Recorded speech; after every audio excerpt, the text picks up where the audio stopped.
네, 좋은 아침입니다. 박세암입니다. 오늘도 여러분 인생의 첫날입니다. 그리고 남은 날들 중 가장 새로운 날입니다. 오늘도 건강하게 투자의 아침을 여러분들과 함께 활짝 열겠습니다. 요즘 주식시장에서 카카오의 흐름이 아주 열띠죠. 카카오뱅크도 코스피 시장 상장을 위한 예비심사를 통과했습니다. 빠르면 다음 달부터 유가증권 시장에서 주식 거래를 할 수 있을 것 같습니다. 카카오뱅크 주식을 이제 사고 팔 수 있게 되는데 그런데 이 공모주를 청약할 때 이제는 앞으로 투자자 여러분들 여러 증권사 계좌를 활용해서 중복 청약할 수 없다는 거 잘 아시죠? 만약에 이걸 잊고 한 사람이 여러 증권사의 공모주를 청약을 하게 된다면 가장 먼저 청약한 것만 인정받게 됩니다. 카카오뱅크의 최대 주주는 카카오입니다. 지분이 30%가 넘습니다. 카카오뱅크의 지난해 매출은 8천억 원, 영업이익은 무려 1천억 원이 넘습니다. 카카오 계열사들의 잇따라 증시 상장 이슈가 하반기에 아주 많죠. 카카오페이도 지난 4월 한국거래소에 상장 예비심사 신청서를 제출했고요. 카카오 재팬은 일본에, 카카오 엔터테인먼트는 미국 증시에 상장을 준비하고 있습니다. 카카오 모빌리티도 기업 공배를 준비를 하고 있습니다. 카카오 택시를 많이 이용하시는 분들 또한 주식시장에서 관련 주식을 곧 사고 팔 수 있을 것 같습니다. 다음 소식 보겠습니다. 요즘 간만에 제약주들의 흐름이 나쁘지 않은데 삼성 바이오로직스, SK 바이오사이언스, 셀트리온, LG화학, 한미약품, GC 녹십자, 셀리드와 같은 기업들이 모여서 백신 협의체를 출범합니다. 바이오 회사와 유관협회 등 43개 기관과 그리고 정부가 함께 합의체를 만든 건데요. 이 보건복지부는 국내 백신 산업 생태계를 구성하고 있는 관련 대기업과 중소기업 30여 개와 또 관련 협의가 참여하는 백신 기업 협의체를 출범했습니다. 협의체를 출범한 이유는 다음과 같습니다. 국내에서 백신 생산을 할 수 있도록 구심점 역할을 하자. 세계 백신 공급 확대에 앞장서자라는 취지입니다. 이걸 위해서 중장기적으로 원부자재 국산화까지 목표로 하고 있어서 이와 같은 협의체 행보에 앞으로 관심이 모아지고 있습니다. 반도체 소식도 볼까요? 지난 3월 반도체 위탁 생산, 파운드리 진출을 선언했던 인텔이 앞으로 10년은 반도체 산업이 호황이다. 따라서 설비를 더 짓겠다고 밝혔습니다. 반도체 슈퍼사이클이 정말 맞냐에 대해서 굉장히 논의가 많죠. 그런데 인텔이 맞다라고 못을 박은 겁니다. 인텔의 최고 경영자가 CNBC의 인터뷰에서 이렇게 밝혔습니다. 세계는 보다 디지털 세상으로 바뀌고 있다. 따라서 모든 디지털 기계에는 반도체가 필요하다. 10년은 반도체 업계가 호황이다라는 논리를 밝힌 건데 컴퓨터 중앙처리 장치 CPU를 자체 공장에서 생산하던 인텔이 요즘엔 좀 뒤처졌죠. 아시아 경쟁들이 굉장히 반도체 기술을 빠르게 혁신을 해서 인텔이 여기에 따라가지 못했던 겁니다.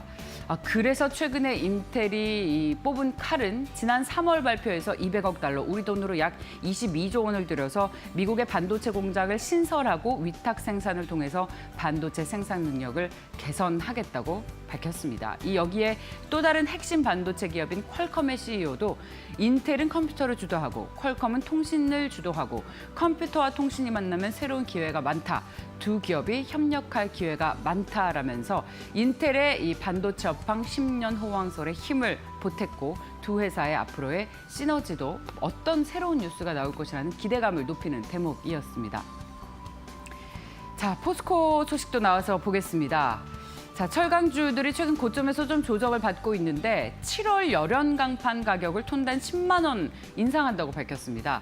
사실 이 포스코가 주식시장에서 굉장히 흐름이 좋았던 건 올해 6월까지 매월 가격을 올리고 있었기 때문인데 이 하반기에도 가격 인상 기조를 그대로 이어가면서 실적 개선 역시도 계속 그대로 이어갈 수 있지 않겠느냐는 기대감이 좀 생기고 있습니다.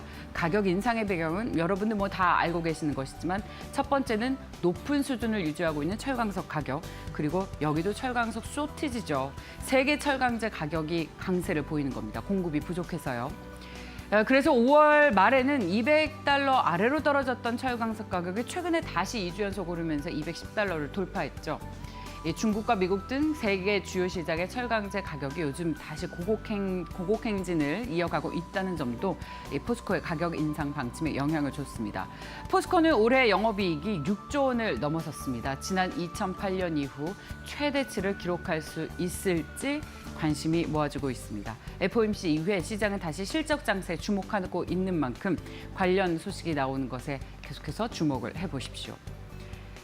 자, 해외여행 때 코로나19 백신 접종 이력과 또 음성 진단 결과 증명이 쓰일 디지털 백신 여권이 이르면 다음 달에 나온다고 하네요. 이 블록체인 기술 회사인 블록체인 랩스가 질병관리청 그리고 외교부와 함께 관련 앱을 만들고 있는데 코로나19 예방접종 증명 앱 이름은 COOV입니다. 정부가 싱가포르 등과 추진 중인 트래블 버블도 이 쿠브 앱이 디지털 백신 여권으로 기능을 갖추는 시점이 될 전망인데 쿠브의 뜻이 뭐냐면 코로나19와 극복하다의 overcome 영문 앞단어 두 글자를 포함해서 쿠브, 코로나 극복이라는 의미를 담고 있습니다. 애플 앱스토어와 또 구글 스토어에서 다운받아서 본인 인증을 거치면 자연스럽게 백신 접종 이력이 자동으로 연동이 된다고 하네요. 여행업계는 이 소식에 주목하고 있습니다. 지금 백신 접종 속도도 빠르게 늘고 있죠. 벌써 10명 중 2분 이상의 백신을 맞고 있고 이와 같이 이 여건도 만들어지면 오는 9월 추석 연휴에는 이 해외여행이 본격화되지 않겠느냐라는 추정 아래 하나투어는 추석 연휴에 맞춰서 무려 스위스, 프랑스, 스페인 등의 유럽 여행 상품을 내놓고 모두투어는 대한항공과 아시아나항공, 제주항공과 함께 괌, 사이판, 하와이 특별 상품을 내놨습니다. 인터파크 투어와 노랑풍선, 참 좋은 여행 등도 격리 면제국가 도시를 중심으로 특별기와 전세기 상품을 준비하고 있다고 합니다. 자, 오늘 그렇다면 여의도에서는 어떤 이슈에 주목을 하고 있을지 들어보겠습니다. 유한타증권 영업부로 가겠습니다. 박우경 차장님 안녕하십니까? 네, 안녕하십니까. 오늘의 주목하고 계시는 이슈 전해주십시오. 네, 오늘 말씀드릴 종목은 무더위, 여름 관련주로 좀 말씀을 드리겠습니다. 저희가 여름 관련주로 한다고 한다면은 계절적인 요인이 좀 가장 강해야 될 걸로 좀 보이고 있는데 첫 번째로는 저희가 아무래도 여름에 가장 많이 마시는 음료라든가 이제 빙가 시장에서의 강점이 있는 회사들을 좀 주목을 할 필요가 있을 것 같고요. 두 번째로는 여름이다 보니까 뭐 에어컨에 대한 사용량, 그다음에 선풍기, 가습기, 그다음에 뭐 서큘레이터 같은 그런 전기전자 제품들이 여름 시즌에 가장 많이 팔릴 수 있는 제품 업종을 좀 주목을 해야 될 것 같고 마지막으로는 이제 여름 휴가에 대한 그런 대안으로 최근 들어서 호캉스 문화가 좀 빠르게 늘어나고 있는데 아직까지는 해외로 본격적으로 나가지는 못하고 있으니까 국내 호텔업을 기반으로 한 호캉스 회사들이 좀 어느 쪽에 있는지를 저희가 좀 짚어볼 필요가 있을 것 같습니다. 첫 번째 이제 말씀드린 그 업종군에서는 가장 좀 눈에 띄는 종목으로는 이제 빙그레로 이제 말씀을 드릴 수가 있을 것 같은데 빙그레는 매출 비중이 유음료 및 빙가가 각각 이제 50%를 차지를 합니다. 유음료라고 한다면은 저희가 가장 많이 알고 있는 바나나 우유가 편의점 매출이 상당히 높고요. 빙가라고 한다면은 이제 아이스크림 매출이 최근에 혜태 아이스크림 지분을 2020년 10월에 100% 1,325억 원에 인수를 했기 때문에 롯데 빙가와 양강 체제를 이제 구축할 수 있는 그런 그 계기가 됨으로써 빙가 시장의 압도적인 MS를 좀 높일 수가 있을 것 같고 빙가 시장이 최근에 이제 파일을 더 커질 수 있었던 계기로는 아이스크림 할인점 확대가 가장 큰 확대 요인으로 저희가 꼽을 수가 있을 것 같습니다. 지금 뭐 각각 동네마다 무인 아이스크림 할인점들이 속속히 지금 점포들이 좀 입점을 하고 있기 때문에 더 많은 매출들이 편의점 이외에 더 많은 매출들이 좀 나타날 수가 있을 것 같고요. 가정용 대용량 판매도 증가를 함으로써 호황을 좀 누리고 있다라고 좀 보여주고 있습니다. 오늘은 뭐 비가 많이 오긴 하는데 작년에는 사실은 그 장마가 상당히 좀 길었습니다. 그래서 올해는 때이른 여름, 작년 대비에 대한 기저 효과가 확실하게 좀 있을 걸로 좀 파악이 되고 있습니다. 두 번째 업체로는 선풍기, 서큘레이터 등 이동식 에어컨 판매가 좋은 신일 산업을 좀 주목을 할 필요가 있을 것 같고요. 판매되는 제품들이 저희가 뭐 신일 전자 같은 경우에는 저희가 예전부터 선풍기로 가장 좀 잘 알려진 회사이고 최근 들어서는 서큘레이터든가 이동식 에어컨에 대한 그런 제품을 단독으로 좀 많이 판매하다 보니까 여름 매출들이 상당히 높은 수준으로 좀 나타내고 있고 마지막 이제 호캉스 업체로는 서부 T&G를 좀 말씀을 드릴 수가 있을 것 같은데 용산에 이제 드래곤 시티를 좀 바탕으로 해서 호텔업이 호황을 이루고 있다라고 좀 보시면 될 것 같습니다. 네, 자 최선호 종목으로 빙그레, 신일전자, 서부 T&D를 꼽으셨습니다. 그렇게 봐도 되겠습니까? 네, 그렇게 보시면 감사합니다. 네, 감사합니다. 유한타증권 영업부의 박우경 차장이었습니다. 오늘의 경제지표 확인하시고요. 다시 돌아오겠습니다.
저희 어제 윤여삼 메리츠증권의 채권 애널리스트가 FOMC 회의 이후에는 오히려 성장주가 좋다라고 이야기를 했습니다. 그래서 어제 반도체 중심의 코스닥 지수가 상대적으로 좋았는데 하지만 우리 시장 대표 종목인 이 대표 반도체 업종인 삼성전자와 SK하이닉스의 주가는 시장 대비 언더퍼폼했죠.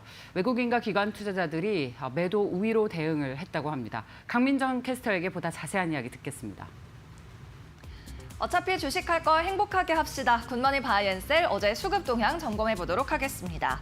네, 전일 외국인과 기관이 합해서 1조 원 가까이 순매도 양상을 보였습니다. 여기에 지수도 0.4% 하락한 모습이었는데요. 일단 종목별로 외국인들의 매수 동향은 전일인 수요일과 상당히 비슷합니다. 가장 먼저 LG화학을 2,100억 원 넘게 순매수하는 모습이 포착이 됐고요. 2위에는 SK케미칼이 이름 올렸습니다. 어제 화학업종에 대해서 2,600억 원 넘게 순매수하면서 업종 1위 매수세를 보였는데 이렇게 SK케미칼과 롯데케미칼 등 화학 관련 주에도 매수가 쏠렸습니다. 이어서 4위에는 LG생활건강이 다시 한번 매수 탑5에 이름 올렸습니다. 마스크를 벗으면 가장 수혜를 많이 볼 종목이라는 LG생활건강. 어제 외국인이 매수를 했지만 주가는 6일 만에 하락세 띄었습니다.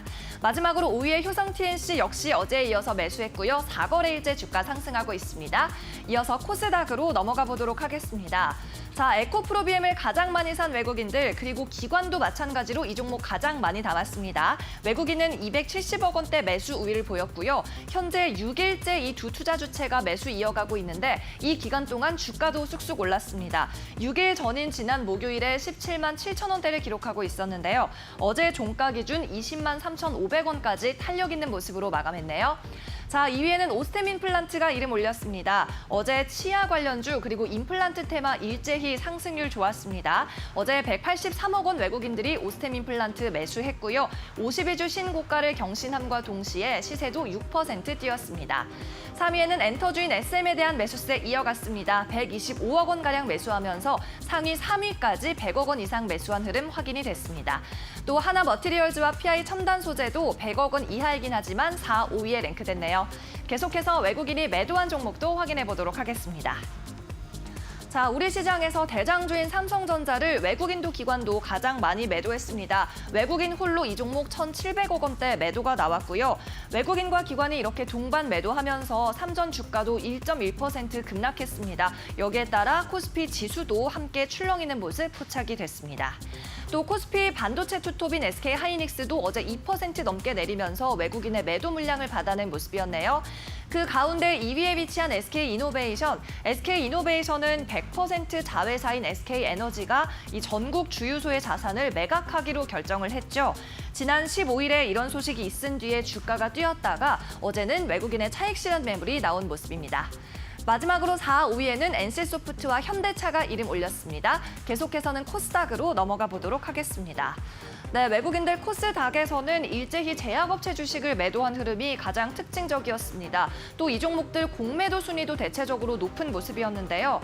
먼저 1위의 휴젤, 보톨리눔 톡신을 만드는 업체죠. 또 3위의 네이처셀, 줄기세포 관련주입니다. 5위의 휴메딕스까지 이 코로나19 관련주, 그리고 ST팜과 휴온스 등 전부 바이오주로 이 매도 포트폴리오를 채운 모습이었습니다. 휴젤이 현재 공매도 거래대금 코스닥에서 1위 기록하고 있고요. 네이처셀이 공매도 4위, 휴메딕스가 5위 기록 중입니다. 또 이 5종목 가운데 유일하게 4%가량 뛴 네이처셀을 제외하고는요. 모두 외국인과 기관의 매도세가 함께 나왔고요. 전부 2%에서 9%대 하락이 집계됐습니다. 계속해서 기관들의 매매 동향도 확인해 보도록 하겠습니다. 네, 매수한 종목부터 함께 살펴보시죠. 이마트를 가장 많이 산 기관이었습니다. 이베이 코리아의 인수 기대감이 최근 이마트 주가 상승의 가장 큰 원동력이라고 할 수 있겠습니다. 현재 이마트는 네이버와 손을 잡고 이베이 코리아의 본 입찰에 참여 중인데요. 가장 높은 가격인 4조 원을 써서 냈다고 하죠. 이번 인수에 성공하면 이커머스 시장에서 이마트가 2위의 점유율을 기록하게 됩니다. 자, 2위에 랭크된 SKI테크놀로지는 8거래일째 기관의 매수가 유입되고 있고요. SK바이오팜은 13거래일째 줄매수 행진 이어가지고 있습니다. 또 4위 LG디스플레이 8거래일 만에 외국인과 기관이 매수로 돌아선 모습이 포착됐습니다. 마지막으로 호텔신라까지 5위에 소폭 담아봤고요. 코스닥 살펴보도록 하겠습니다. 자, 에코프로비엔 외국인과 마찬가지로 함께 매수 1위에 올려놨습니다. 기관도 100억 원 이상 코스닥에서 매수한 종목이 메디톡스와 SM까지 3종목이었는데요. 2위에 위치한 메디톡스에 대해서는 11거래일 연속으로 매수 행진 이어가고 있습니다. 이 국내 제약사들이 보톨리눔 톡신 제재를 줄줄이 허가받고 또 수출, 해외 시장에도 활발하게 진출을 하면서 기대감을 모으고 있습니다. 자, 3위에 위치한 SM은 4일 만에 다시 매수로 돌아선 기관입니다. 어제는 외국인도 함께 매수했네요. 4위에는 CJ ENM 위치했습니다. 7거래일 연속으로 기관들이 사고 있고요. 어제는 52주 신고가도 새로 썼습니다. 마지막으로 이오테크닉스가 5위에 위치했습니다. 계속해서 기관이 매도한 종목도 살펴보시죠. 네, 외국인과 함께 매도 1위에 올려놓은 대장주 삼성전자 눈에 띄고요. 또 신세계 2위에 올랐습니다. 휴젤의 인수를 위해서 경영권을 가진 회사 측과 논의를 하고 있다, 인수 논의를 하고 있다라는 보도가 나왔지만 회사 측이 사실 무근이다, 검토를 해본 적은 있지만 확정난 것은 없다라고 말을 했습니다. 여기에 따라 신세계 주가 4% 빠지면서 마무리되는 모습이었네요. 또 3위에 SK하이닉스, 4위에는 네이버가 이름 올렸습니다. 5위에 현대차는 어제 장 마감한 후에 유럽 시장 판매 실적을 발표를 했습니다. 지난달, 즉 5월에 완성차 판매 실적이 상당히 좋게 나왔는데 지난해 동기 대비해서 2배를 더 팔았다고 합니다. 또 점유율도 상승했다는 소식이 함께 들려왔습니다. 현대차와 기아의 유럽 시장 점유율이 작년 8월 이후로 처음으로 8%를 넘었다고 하네요. 어제는 현대차 외국인과 기관 모두 매도로 대응하는 모습 확인됐습니다. 네, 계속해서 코스닥 살펴보도록 하겠습니다. 역시 일부 제조 그리고 대부분의 바이오 업종의 매도세가 쏠리는 모습이 확인이 됐습니다. 휴젤을 외국인과 마찬가지로 가장 많이 팔아 치우는 모습이었고요. 코스닥에서 유일하게 100억 원 이상 팔았습니다. 또 2위에는 헬릭스미스, 3위 ST팜, 4위 실리콘웍스까지 위치했고요. 마지막으로 역시나 신규 상장주인 나온테크에 대해서 매도세 짙었습니다. 44억 원대 매도한 모습이었고 이 종목은 반도체 장비 관련주입니다. 시가보다 250원 뜨면서 약 2만 500원 선에 어제 거래를 마무리했네요. 네, 지금까지 굿모닝 바이앤셀 수급 동향 체크해봤습니다.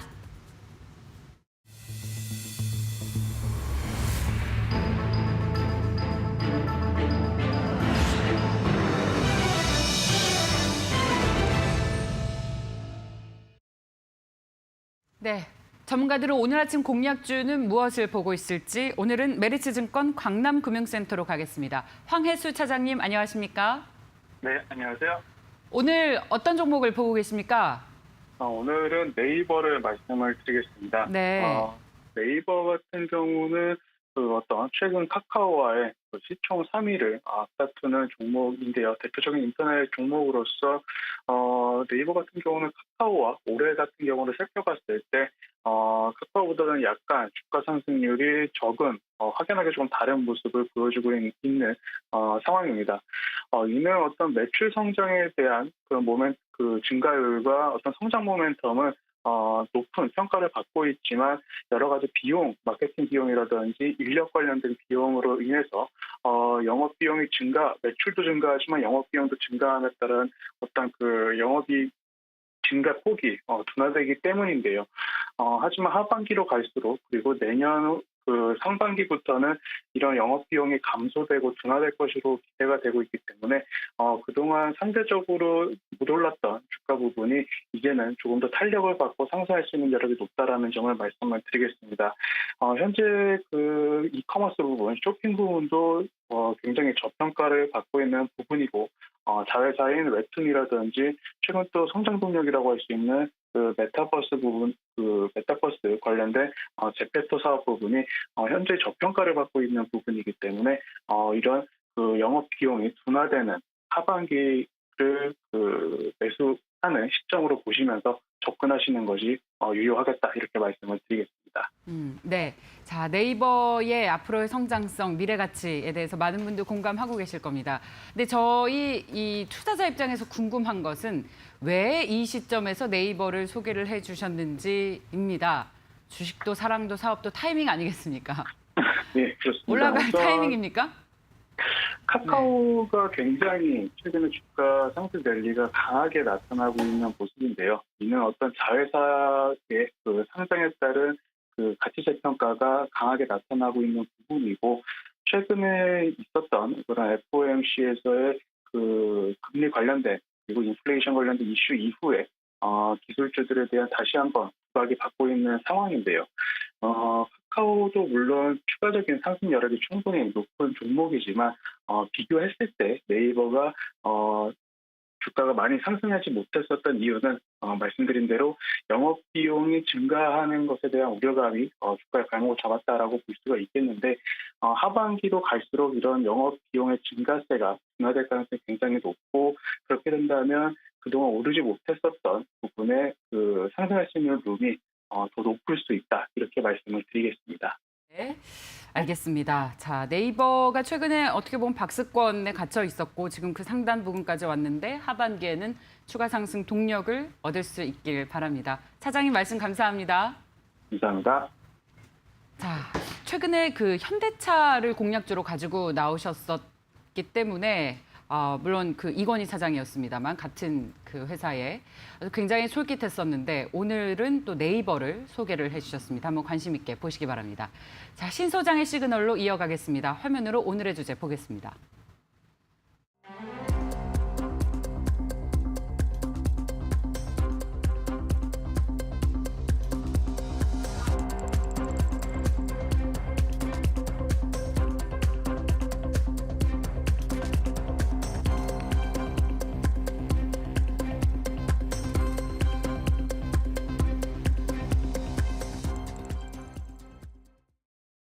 제목 느낌 팍 오는데요. 아마 어제도 이용했을걸요. 자, 전자결제 시스템 관련한 기업을 찾아보겠습니다. 벤자민 투자연구소의 신일섭 소장입니다. 어서 오십시오. 네, 안녕하세요. 저는 오늘 아침에도 이용을 한 것 같습니다. 네? 오늘 아침에도 전자결제 하셨어요? 서비스 시스템에 뭐를 사셨나요? 영양제를 좀 샀습니다. 제가 운동을 또 요즘 많이 하다 보니까 영양제를 건기식이 요즘에 좋죠? 오늘 아침에도 샀습니다. 근데 소장님 머리카락이 헤어스타일이 바뀌셨네요. 네. 소장님 특유의 그 헬멧 머리 어디 갔습니까? 웨이브를 주셨습니까? 이데일리 스타일로 한번 해봤습니다. 그렇습니까? 네. 달라졌습니다. 여기는 스프레이를 뿌려주시더라고요. 네. 네. 그 소장님의 그래서 안 떠서 좋은 장점이 있긴 합니다. 예, 소장님 가발설을 일축하는 헤어스타일의 변화. 네. 소장님 진짜 자기 머리인데, 그렇죠? 네. 바로 옆에서 보면. 궁금하시면 코로나 끝나면 여기 방문하셔가지고 한번 잡아 당기고 가세요. 서울 사시는 분들은. 팬사인회 한번 합니까? 네, 옛날에 뭐 그런 것도 있었어요. 코로나19 이전에 여기 한 10명 정도 시청자분을 모셔가지고 그렇군요. 네, 스튜디오에서 막 그 종목 상담도 하고 이런 것도 있었거든요. 네, 자, 제 기원 한번 해보겠습니다. 자, 야, 그 소장님이 가지고 나오시는 이슈들은 아주 그냥 제목만 봐도 딱 느낌이 오는데요. 자, 결제. 이 결제 시스템을 봐야 하는 이유는 코로나19 이후에 소비가 늘어나기 때문에 그거에 대한 수혜주를 찾는 일환인 거죠. 근데 뭐 딱히 잘라서 말하기가 좀 어려울 수도 있어요. 왜냐면 결제주가 그렇게 생각하시는 분도 계시거든요. 온라인에서 주로 일어나니까 네. 코로나19 수혜주니까 코로나19가 피해가 완화되면 될 수도 있다. 반대편에 쓰는 쪽으로 컨택트로 가버리면 여기가 죽지 않겠냐. 그런 관점을 가지신 분도 계세요. 근데 지금 조정을 많이 받아서 가져온 거예요. 이 종목들이 결국 타이밍이잖아요. 뭐 이거 제가 말을 재밌게 하고 뭐 이런 것도 있지만 그거는 결국 양념으로 덧붙이는 것밖에 안 되는 거고 못 맞추면 그리고 결국 타이밍인 거 아니에요. 그렇죠. 뭐 좋은 기업하고 좋은 타이밍이 다른 거니까 삼성전자가 좋은 맞습니다. 기업이지만 맞습니다. 지금 계속 몇 달째입니까? 8만 원째. 아니 또 저를 자극하시는 겁니까? 제자리에 있잖아요. 삼성전자 의견으로? 지난해 같은 그런 일이 일어나기 힘들어요. 네. 대형주가 그렇게 폭발적으로 가는 장세는 가기 힘드니까. 네. 반격할까요? 삼성전자 네이버, 카카오는 슈퍼사이클에 대해서? 네이버, 카카오는 좀 다른 것 같아요. 네. 네. 자, 그러면 지금 가격적으로 그리고 차트상으로 봤을 때 기술적으로 지금 이제 살 시점이 왔다라는 판단 하에 NHN 사이버 결제와 KG 이니시스를 가지고 오셨는데 NHN 사이버 결제가 음, 지금 고점 대비해서 40% 조정을 받았어요. 그래서 네. 못 샀던 사람들한테 네. 기회가 온다. 예. 이런 생각이 들어서요. 자, 그렇다면 내용으로 봤을 때 왜 지금이 이 결제 회사들의 기회인지 보겠습니다. 그러니까 소비가 늘어나면 온라인으로 뭔가 결제를 하면서 근데 사실 이제 온라인으로 쇼핑하는 건 하나의 문화가 됐기 때문에 코로나19의 종료와는 뭐 크게 관계는 없을 것 같습니다만 어쨌든 결제가 급증하면 PG사가 좋다고 하는데 일단 예. NHN 한사결이라고 하더라고요. 한국 사이버 한사결하고 결제. 네, KG 이니시스 준비했는데 네. 둘 다 PG사예요. PG. 네. 페이먼트, 네, 페이먼트 게이트웨이. 페이먼트 게이트웨이. 뭐냐면- 지불하는 통로, 네, 지불 통로. 그 스타크래프트에서 질럿 뽑아져 나오는 데가 게이트웨이잖아요. 질럿이 나오잖아요. 거기서 게이트웨이. 갑자기 그 신용카드 회사, 은행, 통신사, 결제 취급 회사랑 온라인 쇼핑몰 연결해 주는 건데 네. 뭐 대형 업체들 같은 경우에 네. 신세계나 뭐 현대 같은 경우에는 그거죠. 자기네가 자체적으로 이런 피지사를 운영하기보다는 아웃소싱 주는 게 효율적에서 쓰는 거고 또 조그만 회사들은 동네에서 조그맣게 쇼핑몰 네. 하시는 분들은 네. 그런 능력이 없잖아요. 네. 그 분들이 그 소사장님들이 이제 막 신발 옷 사진 찍고 이래서 올렸는데 어디 가가지고 은행에 문 두들기고 VIP 그 들어가가지고 저 거래 좀 트고 싶어요. 뭐 우리 시스템 구축해 주세요. 그걸 어떻게 하고 다니냐고요. 네. 그러니까 소상공인 소사장님들은 당연히 이용하는 거고 대형 회사들은 효율성 때문에 이용하는 거죠. 네. 그리고 예. 여기 뭐 벤사도 그냥 알아놓으면 좋은데 벤사는 그거예요. 신용카드 단말기를 설치해주고 오프라인 가맹점에 신용카드 단말기를 설치해주고 기사가 오잖아요. 그 네. 기사가 와서 설치해준 다음에 그 설치해준 그 전송 수수료를 먹는 회사가 벤사예요. 벤 사업도 하고 있긴 한데 네. 주로 수익원이 피지예요. 피지. 많잖아요. 신용카드로 결제할 수도 있고 네. 계좌이체로 결제할 수도 있고 요즘에 휴대폰 소액 결제로 할 수도 있고 네. ARS로 할 수도 있고 네. 뭐 간편 결제도 많이 있잖아요. 서비스가. 네. 그런 다양한 서비스들을 제공을 해가지고 그 온라인 쇼핑몰하고 그 각각에 해당되는 끝에 그 회사들하고 연결시켜준 통로를 만들어 놓은 다음에 거의 중간에서 중간 수수료를 받아먹는 구조죠. 여기서 NHN 한국사이버결제, 네. KG 이니시스 둘 다 자기가 1등이라고 주장하고 있거든요. 근데 어쨌든 1, 2등인 것 같고 네. 그다음 토스 네. 비상장이에요.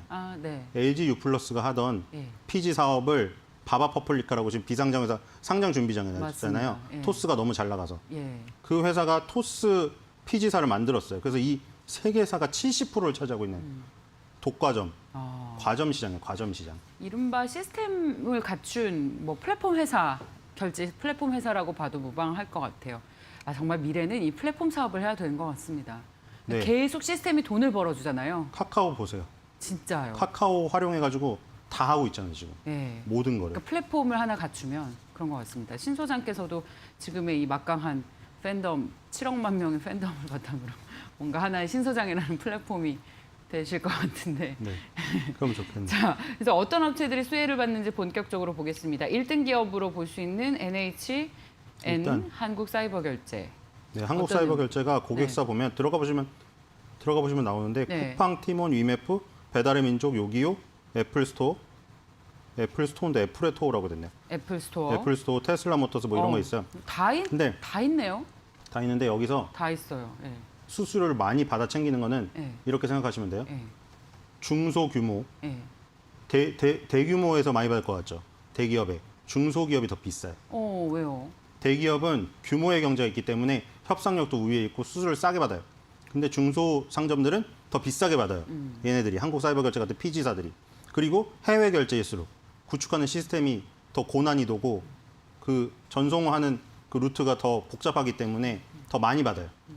그러니까 애플이라던가 구글이라던가 테슬라 이런 데는 수수료를 피자가 더 많이 받는다. 그러니까 해외 고객사가 늘면 수익이 고마진이 된다. 그리고 중소규모의 상점들이 많아지면 고마진이 된다. 기본적으로 피지의 이 알고리즘을 아시면 될 것 같아요. 그래서 실제적으로 NHN 한국사이버결제나 지금 KG 이니시스가 해외 그 결제 가맹점들이 많아지고 있어요. 그러면 수익이 올라가겠구나. 그렇게 생각하시면 돼요. 그리고 쿠팡, 티몬, 위메프, 뭐 배달의 민족, 요기요. 이거는 온라인에서 잘 된 거잖아요. 페이코가 페이코를 운영하잖아요. 아시죠? 네. 페이코 저도 많이 쓰는데 네. 페이코에서 그 보고서를 하나 내놨거든요. 예. 근데 온라인 결제 사업부 페이코가 매월 제공하는 200여 종의 쿠폰이 있는데 거기 들어가면 제일 많이 쓴 게 배달 요기요예요. 그러니까 이게 코로나 수혜주로 보시는 분들은 배달 요기요 쿠폰을 제일 많이 다운로드 받아서 페이코로 결제를 많이 했구나. 예. 그러면 이제 배달 안 하고 해외여행 가고 이러면 예. 배달 더 시켜 먹는 거 아니야? 하시는 분들은 요걸 공격하실 수가 있고요. 그리고 페이코 신선식품, 홈 인테리어, 스포츠웨어, 도서 여기 카테고리 결제가 급상승했어요. 그래서 요거 두 개를 보시는 분들은 야 이거 코로나19 완전 수혜주네. 네. 이제 지나면 밖으로 나갈 테니까 예. 지나면 약해지는 거 아니야? 네. 그걸 코로나19가 생각할 수 끝나면 오프라인 쇼핑이 생각할 수 있죠. 많아지면서 네. 그래서 NHN 한국사이버결제가 가만히 있지 떨어진 않겠죠. 거군요. 그래서 떨어졌었던 거군요. 그런 우려를 아니요, 반영해서. 그래서 떨어진 거 아닌 것 같아요. 그건 많이 왜냐면 시점이 네. 너무 빨랐어요. 그럴 거면 때문에. 예. 작년에 이미 최고가를 기록을 했으니까. 이번 연도 1월 달부터 급락을 했는데 예. 이번 연도 1월 달을 생각해 보면 그때는 지금 같은 상황이 전혀 전개되지 않았거든요. 백신도 없었고요. 네. 미리 떨어졌어요. 네. 그리고 NHN 한국사이버결제는 실적은 계속 좋았어요. 근데 너무 그냥 올라서 떨어진 것밖에 없다. 그리고 그 우려 때문에 오프라인을 강화하고 있어요. 지금 뭐냐면 그래서 아까 처음에 지금 서두에 말씀드렸던 게 온라인 결제 사업부가 계속 지속적으로 성장하고 있다. 요거를 말씀드린 거고 그 다음에 O2O 사업부가 떠오르고 있다. 온라인 투 오프라인이죠. 이거 뭐예요? 온라인 투 오프라인은? 온라인에서 오프라인으로. 온라인으로 택시를 불러놓고 네. 밖에 나가서 카카오 택시 탄다. 네. 맞죠? 온라인으로 세탁 특공대를 불러놓고 세탁 특공대 바깥에서 요원이 색방으로 오면 빨래를 준다. 가져. 그거죠? 네. 그리고 스타벅스의 오더. 이름 뭘로 설정되어 계세요? 사이렌 오더. 네, 가끔 뭐 고객님으로 설정하면 고객님 나왔습니다 이러거든요. 요즘 코로나19 때문에 줄 서기도 싫으니까 네. 주문해놓고 뭐로 바로 같이 하는 이름 거예요. 해놓으셨어요? 저 안 했어요. 그런 거 다 귀찮고. 네. 저는 남자 이름으로 해놨습니다. 정말요? 네. 약간 느낌 있게. 네, 뭐죠? 제임스 고객님, 마이클 고객님. 정말인데? 네. 정말요? 네, 네, 정말입니다. 뭐 삐삐나 이런 걸로 좀 바꾸시기 바라고요. 그리고 페이코 오더. 네. 그래서 여기서 페이코 오더가 나왔어요. 네. 스타벅스 오더 똑같은 거예요. 페이코 오더로 네. 페이코 오더가 지금 많이 늘어나고 있고 공공 배달 앱, 식권 요거 세 개를 주력을 하고 있거든요. 페이코 오더는 말 그대로 그거예요. 이것도 온라인 투 오프라인 서비스 그거고 공공 배달 앱은 경기도에서 배달 특급이라고 만들었거든요. 경기도 시청자분들 아실 거예요. 요기요 뭐 이런 게 수수료가 비싸다고 해서 배달 특급이라고 만들었는데 이거를 페이코가 전담을 해요. 그래서 처음에 화성, 오산, 파주 세 개실 시범 서비스로 하다가 지금 11개시로 늘어났고 올해 내로 경기도 전역으로 확대할 예정이래요. 네. 그리고 모바일 식권 이것도 지금 구내식당 있는 회사 다니시는 분들 네. 옛날에는 네. 종이 들고 다녔잖아요. 예. 그럼 오늘같이 비 오는 날 예. 종이 막 적고 이러면 되게 웃기죠. 막 꾸기고 찢어진 거 내고 막. 근데 페이커 아, 10권은 너무 그런 기억 많아요. 그렇죠. 페이커 학교 10권은 다닐 막 때. 잃어버리고 막 네. 하나만 빌려달라고 하고 맞아요. 좀 그렇잖아요. 근데 이제는 그런 정도 없겠네요. 그래서 모바일 식권 네. 사업을 페이커에서 주력으로 하고 있어요. 네. 넷마블 아프리카 TV 네. 여기도 다 대상을 됐고요. 다 페이코가 네, 담당합니까? 예. 그 다음에 캠퍼스 존 대학교 200개 예. 거기도 다 페이커 모바일 식권 서비스 아. 지금 다 세팅되어 있는 상태고 그리고 롯데마트 이랜드 리테일 여기서도 이제 페이커로 결제할 수 있대요. 그래서 페이커가 오프라인을 늘려놨어요 지금. 늘려놨기 때문에 아까 코로나 피해주 수혜주에서 이제 컨택트로 가면 줄어들겠거니 하시는 분들에게 어떤 반박의 근거로 요걸 얘기 드릴 수 있죠. 이미 얘네는 오프라인도 완벽하게 갖춰놨다. 세팅을 해놨기 때문에 네. 여기서 만약에 컨택트로 가더라도 오히려 컨택트에 더 많은 세팅되어 있는 것들이 있다. 그리고 온라인이 줄어들 것이냐 그럼 큰 게 하나가 남았죠. 네. 여행, 항공 이게 남았어요. 여행 항공을 지금 만약에 이게 풀리게 되면 지금 괌이 가능하다고 하거든요. 괌 사이판도 가능하고. 지금 실제로 9명을 모집했었어요. 네. 참 좋은 여행 모두 투어인가 참 좋은 여행인가? 네. 9명을 모집했는데 괌을 가려고 했는데 정부에서 지금 일단 막아서 안 갔는데 괌을 갈 수가 있는데 그래서 이게 여행 항공 오프라인 거래액이 회복이 되면 하반기에는 이게 또 남아 있다. 온라인에.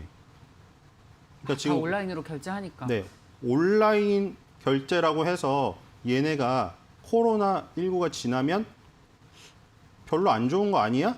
하시는 분들에게는 페이코가 하는 사업이 되게 다양하기 때문에 오프라인을 강화시켜 놨다. 그리고 이 여행 항공 중에 네. 해외 사이트가 네. 많이 있어요. 네. 그 해외 사이트를 많이 가져오면 예. 익스피디아나 이런 데 있죠. 예. 그러면 거기는 수수료를 많이 받아요. 예. 그러니까 아까 말씀을 안 드렸나? 네.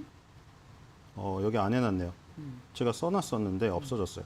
그러니까 지금 그 한사교리나 KG 이니시스가 수수료를 해외 사이트에서는 2배 정도 더 받거든요. 그래서 그 부분이 더 좋아요. 네. 그래서 NH 한국사이버결제 지금 조정을 40% 고점에서 받은 상태에다가 예. 20개월 선에 있거든요. 그래서 20개월 선은 믿을 수 있지 않을까 일단 그런 생각이 드는 시점에 이런 모멘텀도 있어서 한번 공략해 볼 만합니다.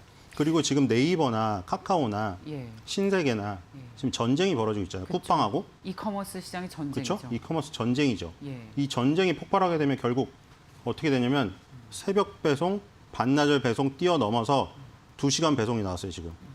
신세계가 한대요. 네. 신세계, 네이버, CJ, 대한통운이 한쪽 편을 먹었고 예. 쿠팡이랑 한진이 먹었거든요. 근데 이게 빅뱅인데 지금 신세계랑 네이버랑 CJ, 대한통운이 2시간 만에 배송해 주겠대요. 지금 이게 나중에 어떤 역효과가 날지 모르겠는데 그러면은 2시간 배송, 반나절 배송, 새벽 배송 주문을 미친 듯이 할 거예요. 네. 그러면 따라오는 거는 결제주죠. 그렇죠. 지금 사실 카카오가 글쎄요. 카카오가 더 갈 수도 있을지 모르겠는데 일단은 후발주로 한번 순환매가 올 것 같아요. 네이버 카카오와 아까 방금 네이버가 나왔잖아요. 플랫폼- 저도 카카오 다음에 네이버가 한번 가고 예. 그 다음에 결제가 돌 것 같아요. 예. 그래서 결제를 한번 해보시면 좋을 것 자, 같아요. 그러니까 경기 민감 수혜주라고 볼 수 있는 대표적인 경기 민감 주식으로 볼 수 있을 것 같습니다. 5월은 조정을 받았고 6월은 횡보를 했고 7월엔 이제 조금씩 상승을 할 것이다라는 말씀이신데. 자, 7만 원에서 5만 원 왔으니까 네. 여기서 조- 계속 조정이 좀 가버렸으면은 깊었어요. 계속 예. 가버렸으면은 그냥 내 거 아니다 했어야 되는데 네. 너무 과도하게 빠졌다라는 판단이시군요. 그러니까 과도한 평가는 다 다르겠지만 네. 일단 저는 20개월 선이 네. 처음으로 닿기 때문에 그렇죠? 한번 공략해 볼 만하다. 네. 그러면 여기서 실적이 무너지지 않고 있기 때문에 추가 상승 여력은 얼마나 보세요? 다시 이제 7만 원대 도전을 가는 게 아닌가. 왜냐하면 실적은 계속 좋게 찍고 있는데 빠졌거든요. 네. 보시면은 1분기에 실적이 안 좋았던 게 아니었어요. 네. 이번 연도 1분기 실적이 1,673억 매출에 91억 영업이익이 나왔는데 예. 작년 3분기가 작년 1분기가 1,420억, 80억이에요. 작년 1분기보다 좋았어요. 알겠습니다. 좋았는데 빠졌잖아요. 네. 그렇죠? 실적은 좋았는데 빠졌어요.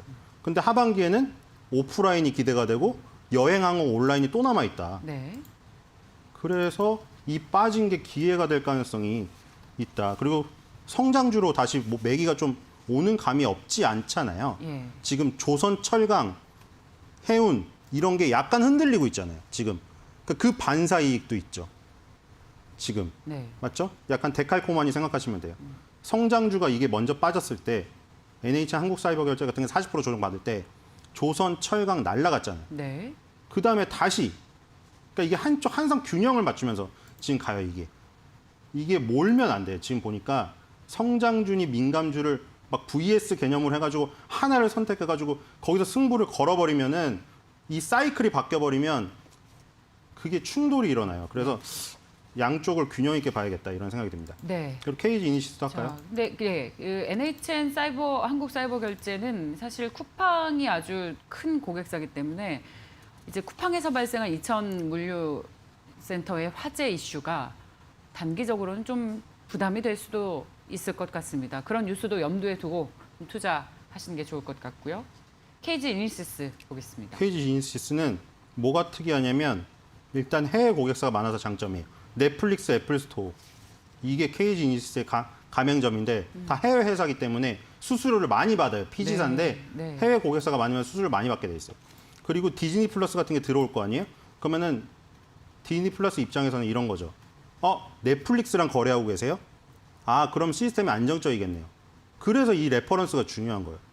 정해진 건 피아노- 아니고 예상이죠. 그렇죠, 디즈니 예상이죠. 플러스가 들어오면 KG 이니시스와 가맹 그러니까 상식적으로 할 하는 거, 것이다. 상식적으로. 어. 그러니까 피아노를 기대, 예, 예상. 그렇죠. 피아노를 입상 한 번도 안 해본 사람보다 피아노 콩쿨 대회에서 입상한 경력이 있어요. 그럼 너는 이번에도 입상할 경력이 다른 애보다 낫겠네. 항상 그런 거잖아요. 그래서 이력을 내놓는 거예요. 우리는 넷플릭스랑 거래를 하고 있습니다. 디즈니 플러스도 우리의 이력을 이거 보시고 판단해 주세요. 그럼 확률이 높겠죠. 네. 그리고 여기 나왔네요. 여기 써놓고 제가 계속 찾고 있었어요. 글로벌 회사랑 중소형 가맹점 평균 수수료율이 0.4에서 0.5를 떼줘요. 여기서 KG 이니시스에 떼줘요. 근데 국내 대형 매장이랑 소셜 가맹점 평균 수수료율은 0.1에서 0.2예요. 그러니까 지금 거의 2배에서 5배죠. 2배에서 5배를 받아요. 해외 가맹점이 많으면. 그렇죠? 그리고 모두투어, 제주항공, 트립닷컴 이게 가맹점이에요. 그래서 아까 한국사이버결제에서 말한 거랑 똑같죠. 하반기에 수요가 기대가 되니까 지금 여행주가 오른 거 아니겠어요? 여행주가 미리 올랐죠. 그러니까 여행주는 미리 올라버렸는데 그 다음에 뭐가 될 것인가. 여행사에서 직접 결제를 할 것이고 결제를 할 때 피지사의 수수료가 떨어지겠죠. 그럼 피지사의 이득이 나겠죠. 근데 모두투어, 제주항공, 여행사, 항공사 갖고 있고 트립닷컴 같은 외국 회사까지 갖고 있어요. 글로벌 회사가 있는 데다가 여행, 항공이 있죠. 여기가 소비가 폭발적으로 일어나면 결제 수수료가 많이 떨어지고 거기다가 여당이 지금 전 국민 재난지원금을 고려 중이다. 요 소식이 나왔죠. 1인당 기준으로 한다는 소식이 있어요. 그러면 그거 어떻게 쓸까요?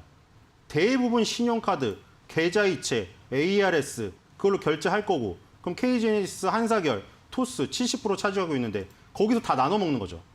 그렇죠?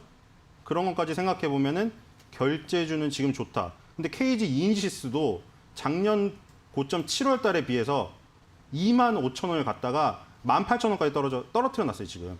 이것도. 그러니까 이게 이격의 부담이 없기 때문에 공략을 해보는 거예요. 네.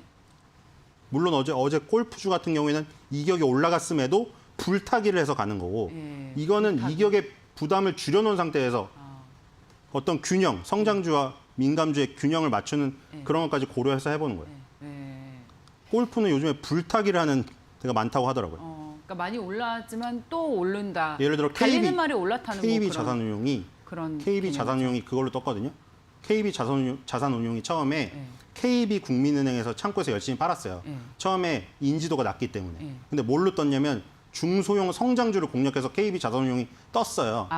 저 펀드 자산운용사가 말씀이십니까? 펀드로 예. KB 자산운용에 뜬 게 예. 그래서 어떤 그런 중소형주를 탄력 있는 걸 공략해서 수익 내는 걸로 유명하거든요. 예. 근데 어제 골프존을 지금 이 시점에 비중을 더 진입했으니까? 늘렸어요. 많이 근데 올랐는데. 비중이 14%가 넘어요.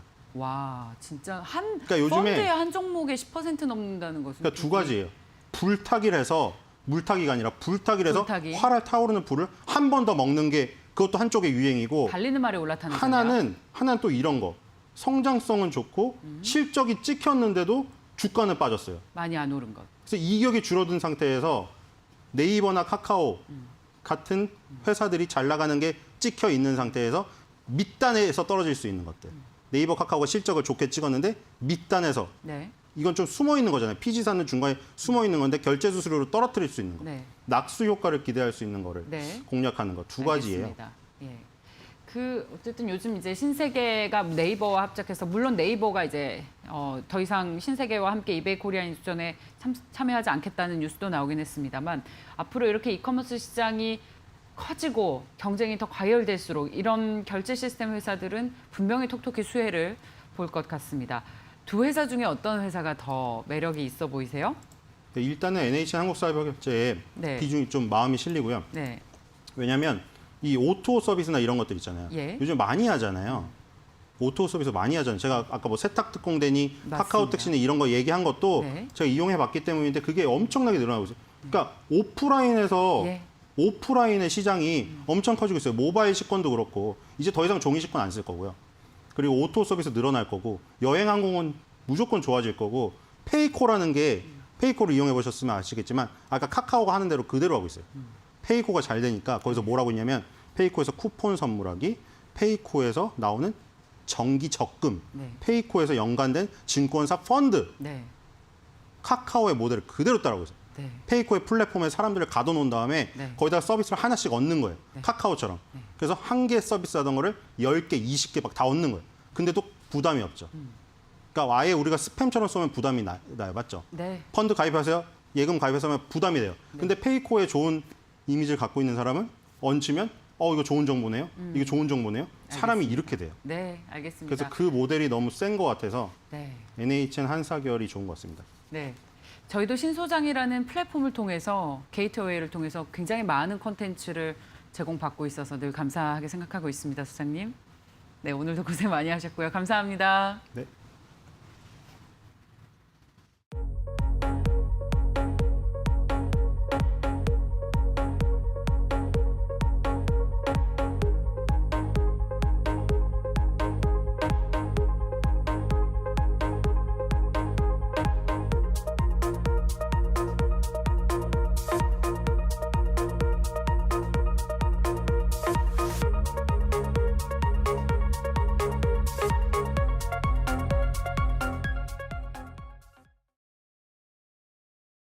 네, 자, 오늘 투자 전략을 증권사에서는 어떻게 가져가고 있을지 보겠습니다. 어제와 마찬가지로 코스피는 오늘 보합, 코스닥이 상대적으로 강할 것으로 예상이 되면서 1007선에서 출발 예상되고 있습니다.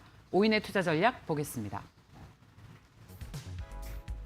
오늘도 혼조의 전략을 세우고 있습니다. 먼저 이성훈 과장은 중립입니다. 코오롱인더와 GS건설 관심 있습니다. 요즘 건설주들의 흐름이 좀 좋지 않았는데 오늘 왜 건설주 신규 관심권에 편입했는지 묻겠습니다. ISIC 서민성 수석팀장은 하락, 디지털 화폐, 카카오페이 증권 윤정식 부장도 하락, 화장품 섹터, 비전경제연구소의 김태성 소장 상승, 유일하게 상승을 전망하고 있습니다. 하이비전 시스템, 신한금융투자 강남센터의 이상영 팀장 중립, 자동차와 엔터주에 관심이 있습니다. 자, KTB 투자증권 이성훈 과장과 ISIC의 서민성 수석팀장을 화상으로 연결하겠습니다. 안녕하십니까? 네, 안녕하십니까? 네, 이성훈 과장께 여쭤보겠습니다. 시장이 좀 관망세가 짙습니다. 외국인 투자자들이 오늘도 차익 실현하면서 시장에 좀 부담이 될지 수급 예상 어떻게 하고 계십니까? 네, 오늘도 이제 만만치 않은 장이 될 거라고 좀 판단이 되고 있는데요.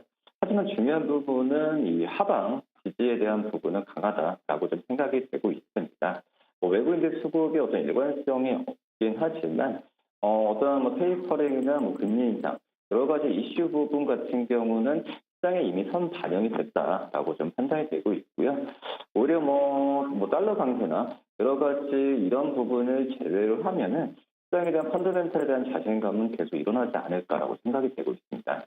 오늘 어쨌거나 이제 미국 증시 본다고 하더라도 미국 증시가 종목별 차별화 강세가 나타나는 모습 보여주었는데 그렇기 때문에 우리나라도 이 시장을 대응할 때 시장에 기대는 것보다도 종목별로 대응하는 전략이 제일 좋지 않을까라고 좀 생각이 됩니다. 그렇기 때문에 이 펀드멘탈에 좀 강한 종목들 중에서 저평가 구간에 있는 종목 위주로 대응하게 된다고 한다면 충분히 오늘 시장 같은 경우에도 승산이 있지 않을까라고 좀 생각이 됩니다. 네, 감사합니다. 서민성 팀장께서도 외국인 수급에 주목을 하고 계시는데 이 변수가 시장에 미칠 영향을 어떻게 분석하고 계십니까? 전일 국내 증시는 거래소와 코스닥 양쪽 모두 이제 동시 하락 출발을 했었으나 이 낙폭을 점점 줄이면서 선방해주는 모습을 보여줬습니다. 분명 어제 이제 FOMC 회의 결과에 따른 부담은 분명히 있었습니다. 매파적이었다라는 뉴스가 나오게 되면서 작년에 이 엄청난 유동성을 공급했었던 이 중앙은행들이 속속히 금리 인상을 하겠다라는 신호들이 있었고, 또 이제 전일 국내 증시 수급을 같이 한번 보시면은 이 외인과 기관 측의 동반 매도세가 나타났었습니다.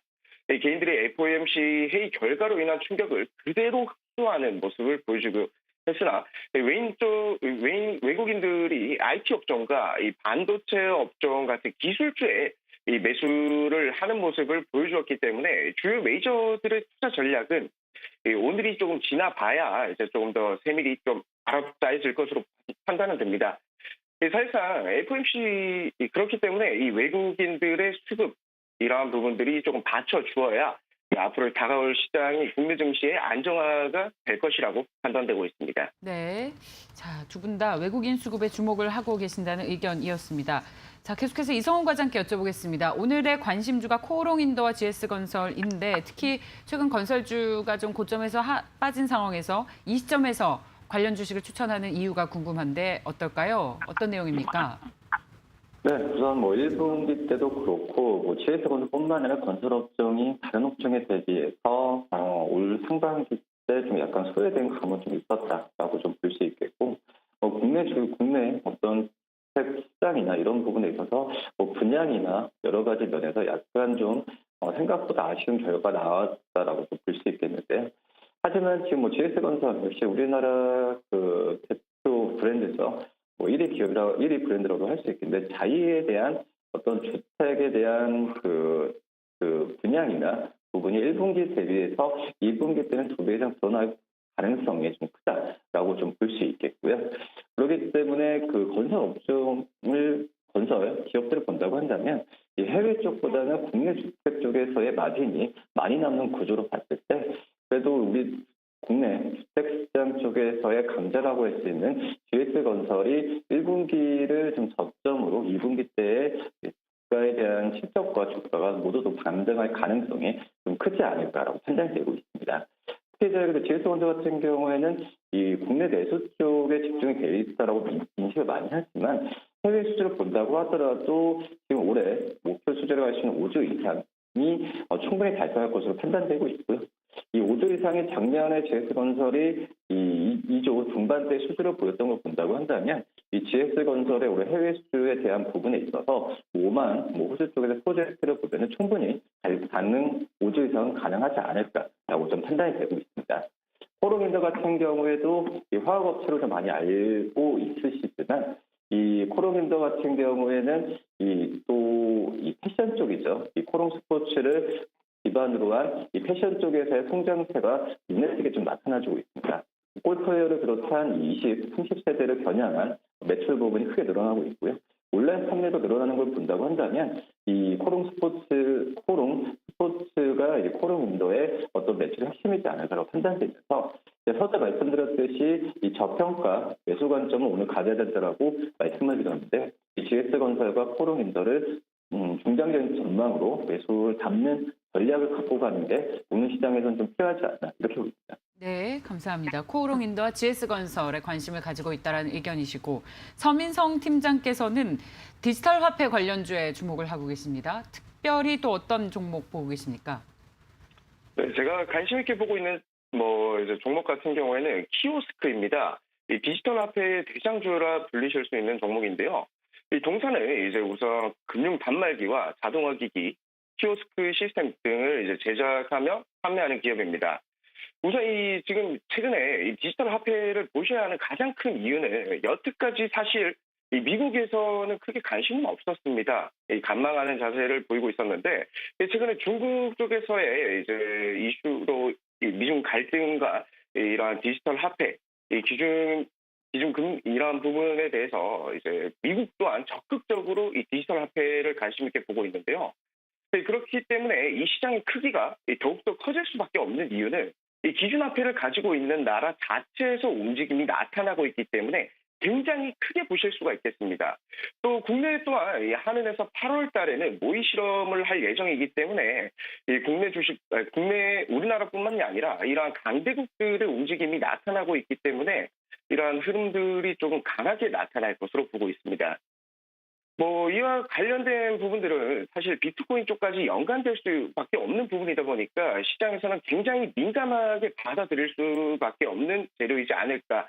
하지만 현재 한국은행에서 CBDC 관련된 이야기가 나온다라거나 아니면 중국이라든지 미국에서 관련된 보고서가 나온다라거나 이런 움직임이 나타났을 적에 자연스럽게 기대해 볼 수가 있을 만한 종목 KCT를 이제 전 드리도록 하겠습니다. 자, KCT를 오늘의 공략주로 제시를 해주셨습니다. 두 분 말씀 잘 들었습니다. 고맙습니다. 감사합니다.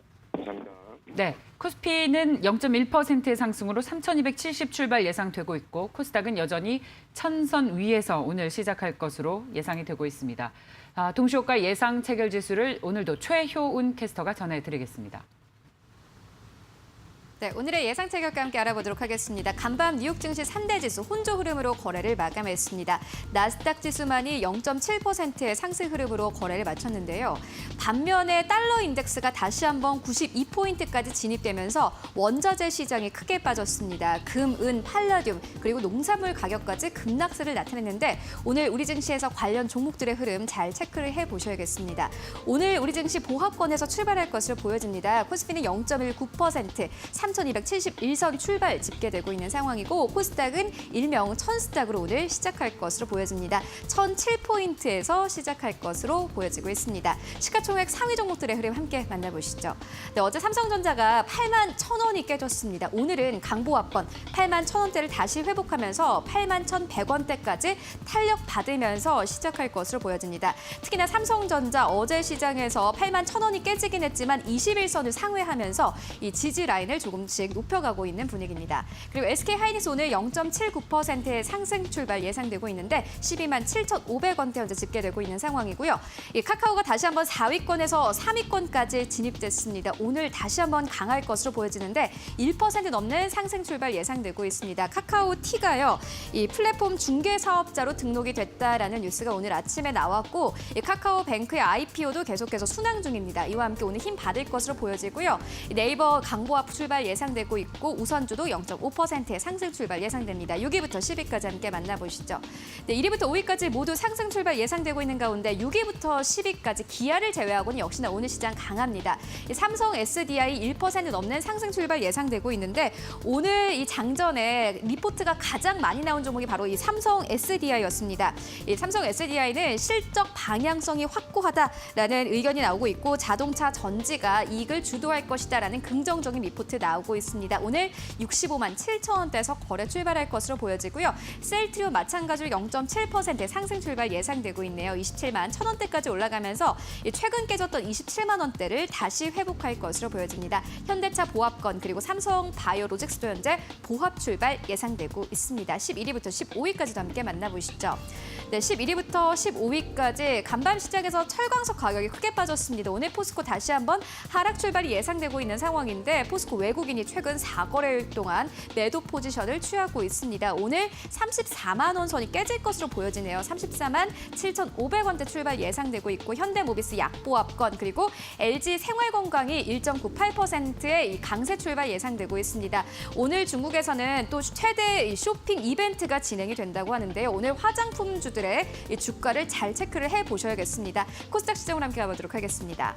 네, 오늘 코스닥 1위부터 5위까지 셀트리온 헬스케어는 0.93% 이 상승 출발 현재 예상되고 있고 셀트리온 제약 강보합 출발 집계되고 있습니다. 14만 9,700원대 출발 예상되고 있고 에코프로비엠 펄어비스 약보합권 출발 예상되고 있습니다. 지금까지 예상치 결과 알아봤습니다.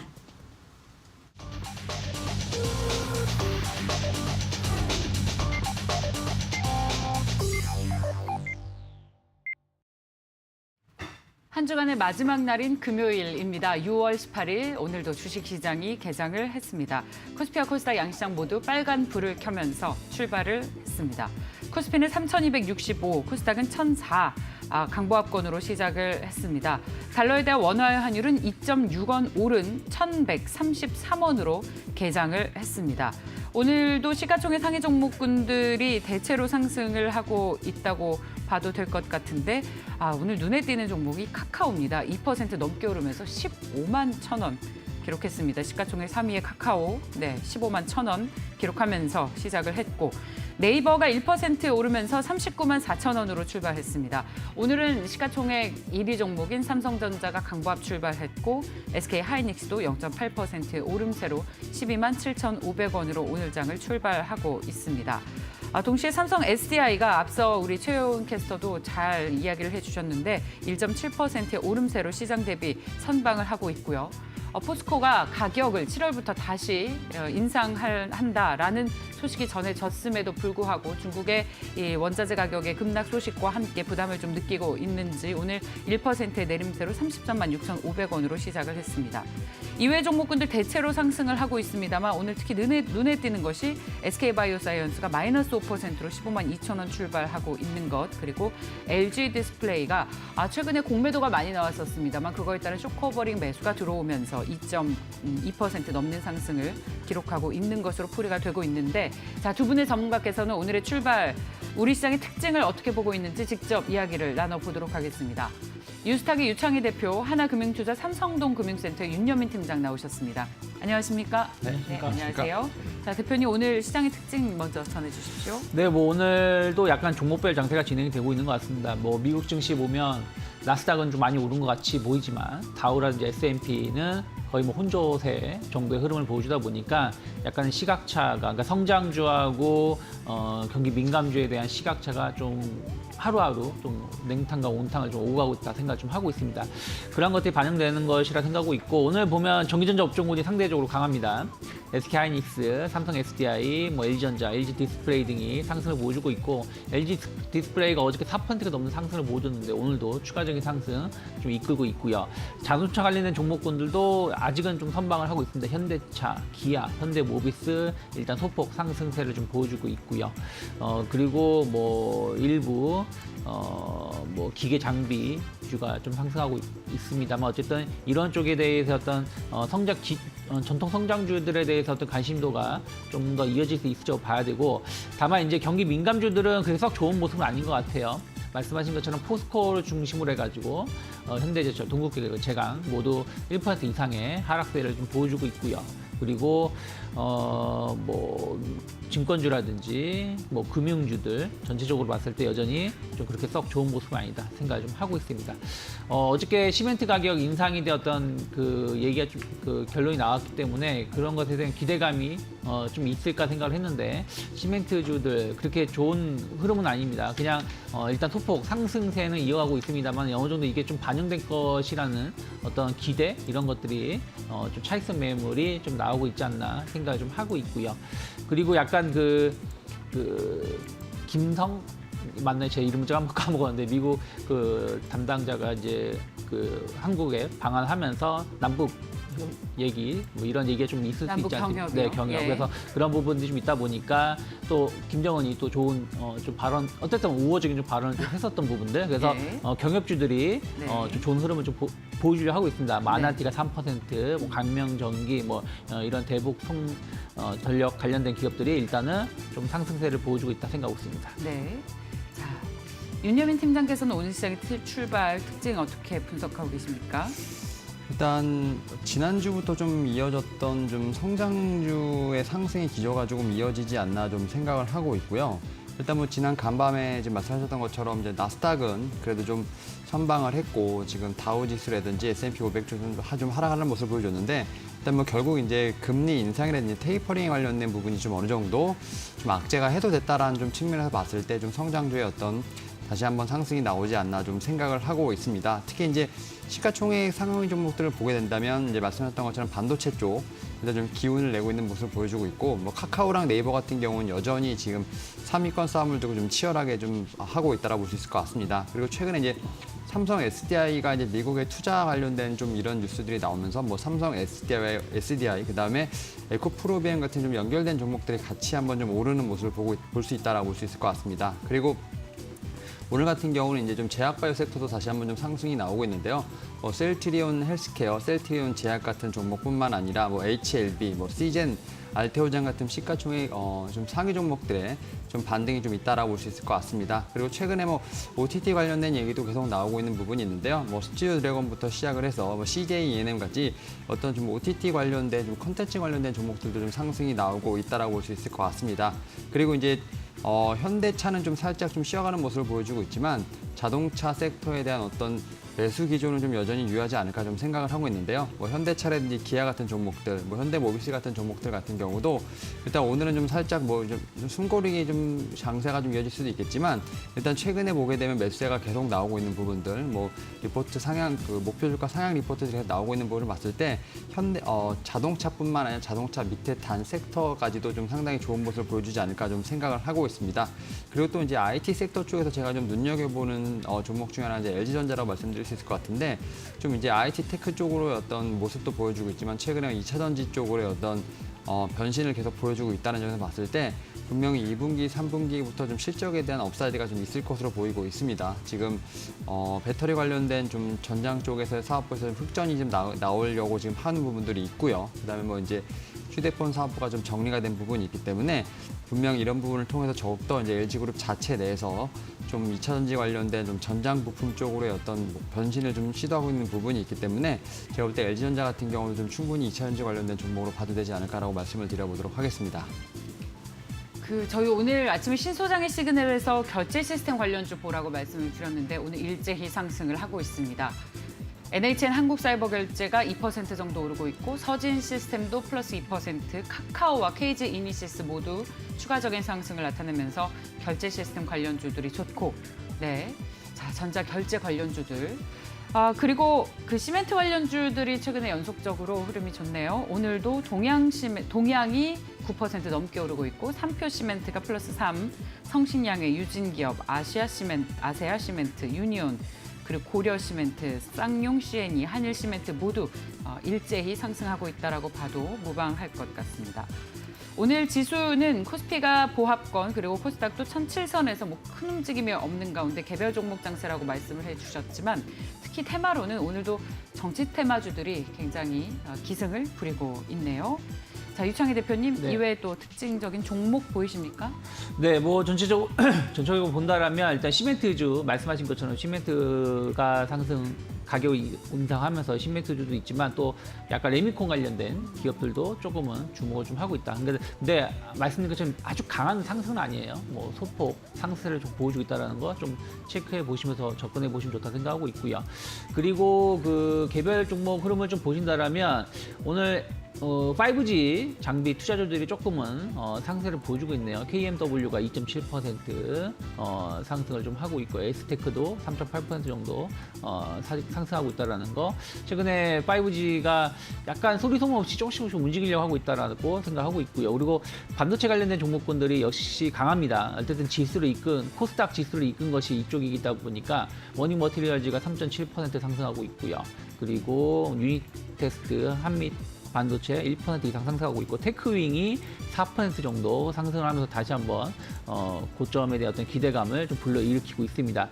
반면에 디스플레이 관련된 종목군들은 어저께 약간 애플 수혜주들, 애플 관련된 기업들, 특히 덕산 네오룩스 어저께 9% 넘는 강한 상승을 보여줬는데 오늘도 한 3.8% 정도 상승세가 이어지고 있고요. AP 시스템, SFA 등이 상승을 하고 있습니다만은 반도체 쪽보다는 좀 덜 상승 상승하고 있다 생각하고 있고요. 그리고 코오롱 플라스틱이 약간 이제 자동차 차량 경량화라든지 뭐 이런 부분들에 어떤 기대감으로 강한 상승을 좀 이어가고 있고요. 그리고 그 백신, 그러니까 백신 여건 이런 약간 보안 이런 부분들에 대한 7월에 기대감들이 출시된다고 하죠. 네, 그래서 예. 그런 부분들이 좀 작용하면서 라운시큐라든지 이런 SGA 등이 약간 보안 관련된 종목군들이 또 다시 한번 주목을 받고 있지 않나 생각하고 있습니다. 네.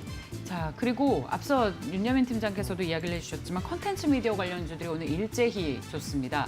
LG 헬로비전이 플러스 6%, 그리고 그 안에서 그 엔터주들의 흐름도 오늘 일제히 좋은데 JYP 엔터테인먼트 플러스 3, SM 그리고 키스트 뭐를 비롯한 하이브 모두 1에서 3%의 상승을 나타내고 있고요. 스튜디오 산타클로스 플러스 1.4, CJ ENM, IHQ, SM 라이프 디자인, SBS 미디어 홀딩스, IMBC, 펜 엔터테인먼트를 비롯해서 오늘 컨텐츠 미디어 관련주들이 일제히 상승하고 있습니다. 종목별로는 좀 차별화가 있습니다만. 자, 그리고 또 이외에 어떤 종목 특징적으로 보이십니까, 팀장님? 일단 저는 좀 건설 쪽도 좀 봐야 되지 않을까 좀 싶은데 네. 일단은 최근에 삼성 엔지니어링 좀 상당히 좀 시세가 나오고 있는데 일단 건설 섹터 같은 경우는 좀 정책주로 좀 엮이다 보니까 제가 볼 때는 좀 뭐 태선 그 인물 관련된 뭐 대선 테마와 좀 결은 좀 다르겠습니다만 정책주 관련돼서도 제가 볼 땐 건설 섹터는 좀 계속해서 봐야 되지 않을까 좀 싶습니다. 특히 이제 좀 어느 정도 좀 늘렸다가 다시 한번 올라가는 종목들이 많기 때문에 올해 현재 시점에서 좀 매수가 가능한 구간이 아닐까 싶고요. 또 이제 건강관리 쪽으로 헬스케어 쪽으로 보게 되면 휴젤 같은 경우 좀 상승이 나오고 있는데 어제 같은 경우 이제 신세계 백화점과 관련돼서 좀 M&A 관련된 부분이 좀 있었지 않습니까? 물론 네. 이제 제가 볼 때는 좀 부인했습니다만, 신세계가.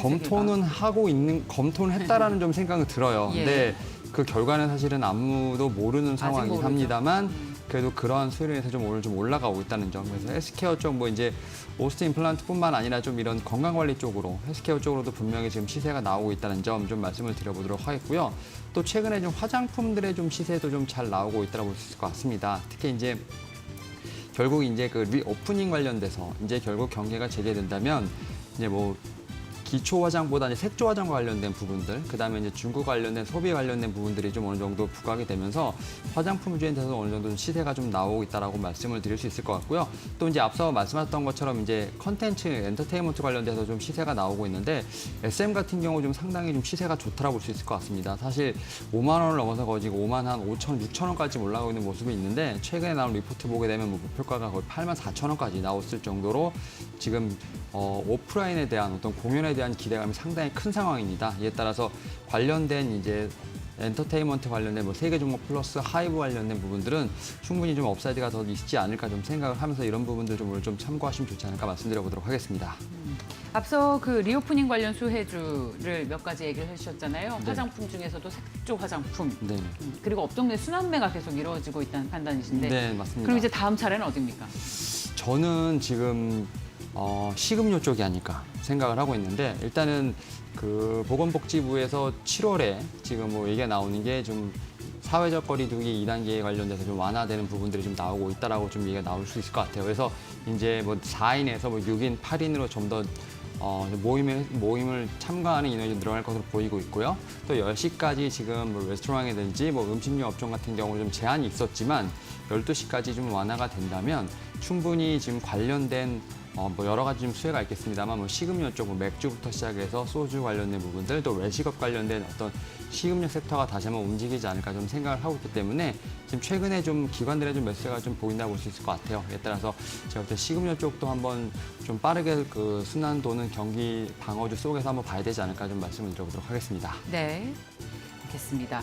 자, 다음은 유창희 대표께 여쭤보겠습니다. 그 지수가 고점을 형성했다. 따라서 네. 수급의 방향성이 중요하다라는 말씀을 네. 해주셨는데 그 외국인 투자자들의 수급을 볼 때 특히 환율 이슈가 중요한데 FOMC 회의 이후에 달러에 대한 원화의 환율이 1,130원대에서 떨어질 기미가 없습니다. 네. 좀 여전히 시장에 부담을 주게 되지 않을지 외국인 수급에 뭐 그런 판단이 환율은 있는데요. 엄밀히 따지면은 그 FOMC 때문에 뭐 미국 국채 금리라든지 네. 이런 부분들이 복합적으로 작용해가지고 어저께 순간 급등을 한 것이지 전체적인 기조는 전 달러 약세 기조는 조금 더 이어질 수 있다. 그러니까 이것이 이제 뭐 언제까지 갈지 모르겠지만 저는 최소한 가을까지는 달러가 약세가 좀 더 이어지고 그러면서 이제 좀 강세 전환, 추세 강세 전환이 나올 가능성이 높다는 생각을 좀 하고 있고요.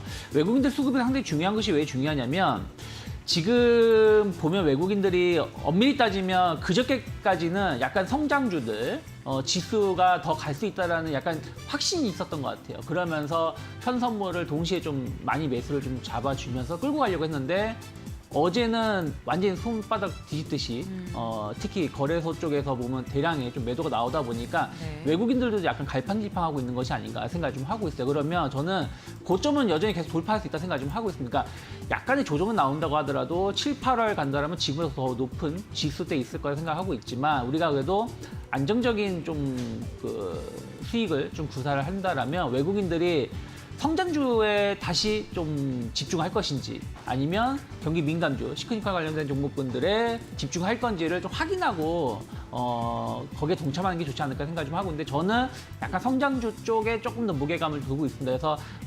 반도체라든지 자동차라든지 약간 플랫폼 이러한 기업들, 2차 전지라든지 이런 쪽에 조금 관심을 갖고 접근하시되 먼저 진입하시기보다는 오늘이나 다음 주 초에 흐름을 좀 체크를 하시면서 비중을 확대하는 게 맞지 않을까 생각하고 있습니다. 네, 말씀하시는 성장주에는 어떤 종목들이 포함이 되어 있을까요?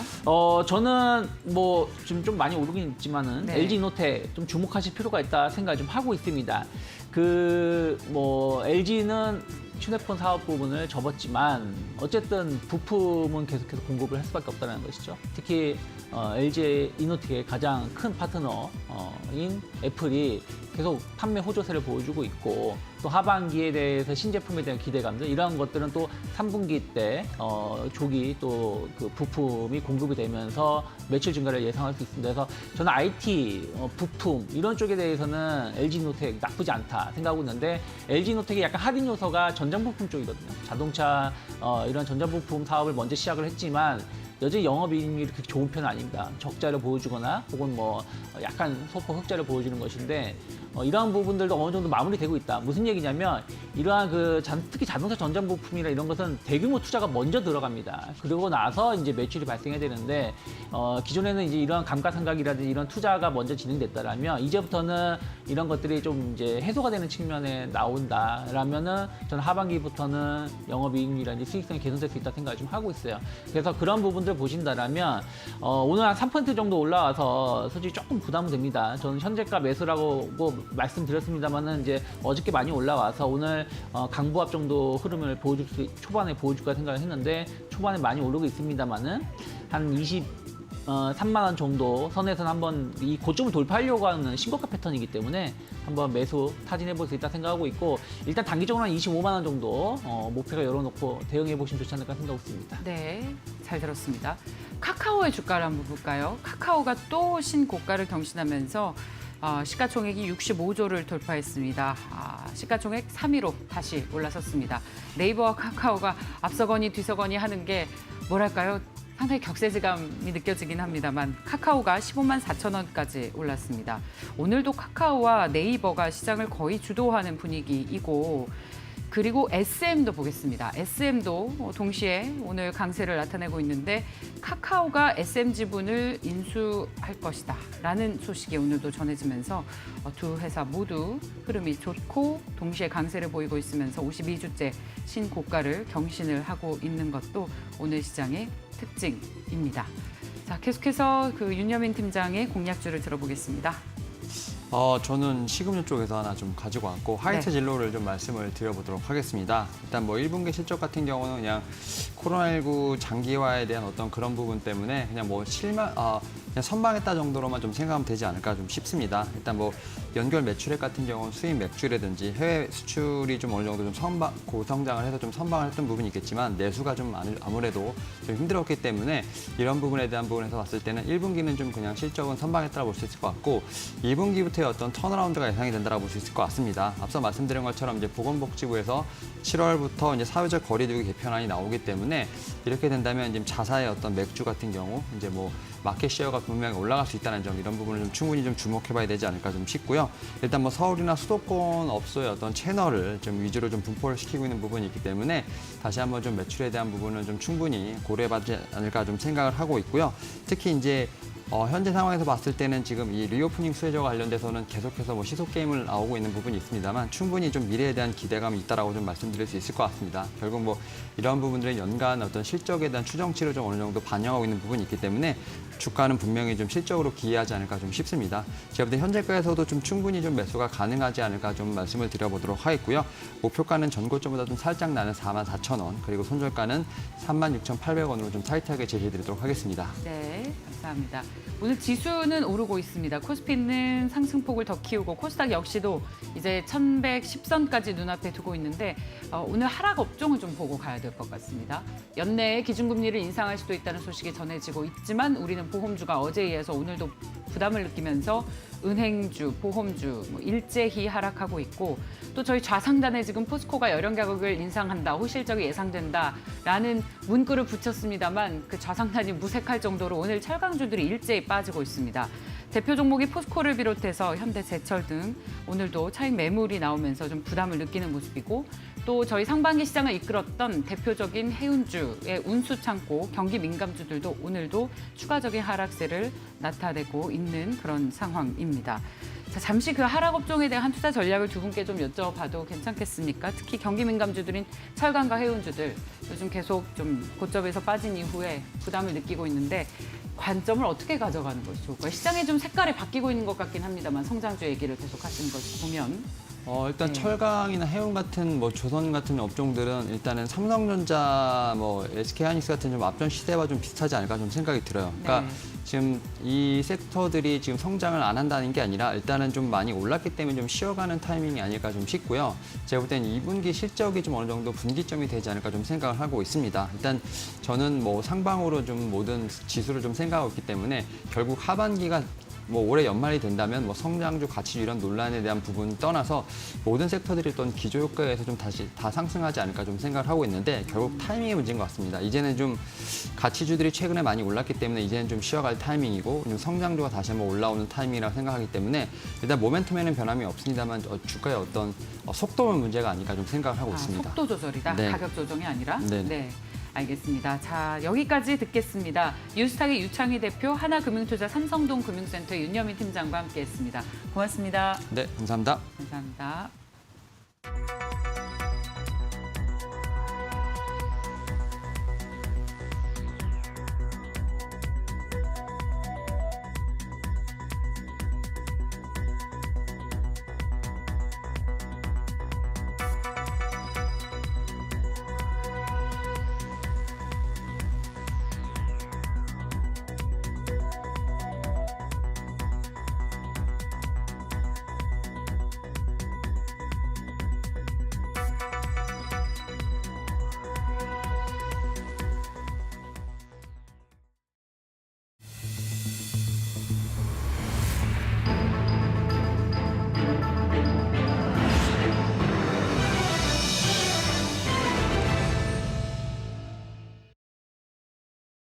스타 리포트 시간입니다. 지난주 나온 증권사 리포트들의 수익률 확인해 보도록 하겠습니다. 먼저 1회 부국증권 김성환 연구원은 첨보라는 종목을 다뤘습니다. 10.16%의 수익률을 달성하면서 1위 자리에 입을 올렸고요. 2위 신한금융투자 원재 연구원은 클래시스와 제이시스 메디카를 함께 분석을 했습니다. 10.10% 수익률을 가져가면서 2위 자리에 이름을 올렸고요. 3위 메리츠증권의 이상현 연구원은 원익 P&A를 분석했습니다. 9.8% 수익률을 가져가면서 3위 자리 상위 탑3 안에 들었고요. 4위 NH투자증권의 이민재 연구원은 한국가스공사를 분석했습니다. 9.64% 미세한 차이로 4위 자리에 이름을 올렸고요. 5위 NH투자증권의 박병국 연구원은 SK바이오사이언스의 4개 종목을 함께 분석했습니다. 9.43% 수익률을 가져가면서 상위 탑5 자리에 이름을 올렸습니다. 자, 계속해서 6위부터 10위까지의 연구원 확인해 보도록 하겠습니다.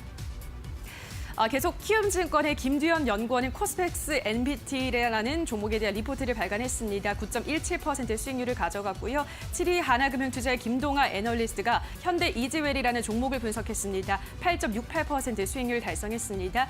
8위의 IBK증권의 이민희 연구원은 현대 이지웰과 이렌시스를 함께 분석한 리포트를 제시했습니다. 8.42% 수익률 달성했고요. 9위 유한타증권의 안주원 애널리스트가 포인트 모바일이라는 종목을 제시했습니다. 8.05% 12% 수익률 달성했습니다. 마지막으로 10위의 현대차증권의 엄민용 애널리스트는 알테오젠이라는 종목을 분석했습니다. 7.58% 수익률 달성했습니다. 자, 그럼 지금부터 상위 탑3 종목들의 리포트를 조금 더 자세하게 열어보도록 하겠습니다. 먼저 첨보 확인하도록 하겠습니다. 부국증권에서 제시를 했는데요. 첨보는 글로벌 전기차 판매량이 가파르게 늘고 있는 상황에서 배터리 안정성 향상에 대한 니즈도 높아지고 있는 추세인데요. 이에 따라 이 종목의 2차 전지 전해질 사업부의 매출 비중이 확대되고 있습니다. 연간 합산 생산 능력이 올해 4,000톤에서 2023년이면 12,000톤으로 늘어날 전망인데요.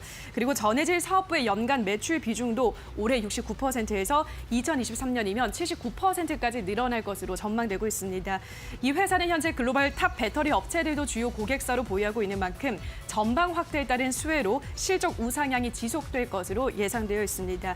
기술력에 기반한 진입 장벽과 높은 이익률을 고려하면 밸류에이션 프리미엄을 보유할 수 있다고 평가를 하면서 목표 주가로는 25만 원을 제시했습니다. 다음 종목 2위 종목 확인하겠습니다. 이번에는 신한금융투자의 원재연구원이 클래시스를 다뤘습니다. 클래시스는 미용 의료기기 전문 업체인데요. 슈링크를 대표 제품으로 두고 있습니다. 주요 수출 국가로는 브라질과 호주 등이 있는데 브라질에서 매출 비중이 12%를 기록하고 있습니다.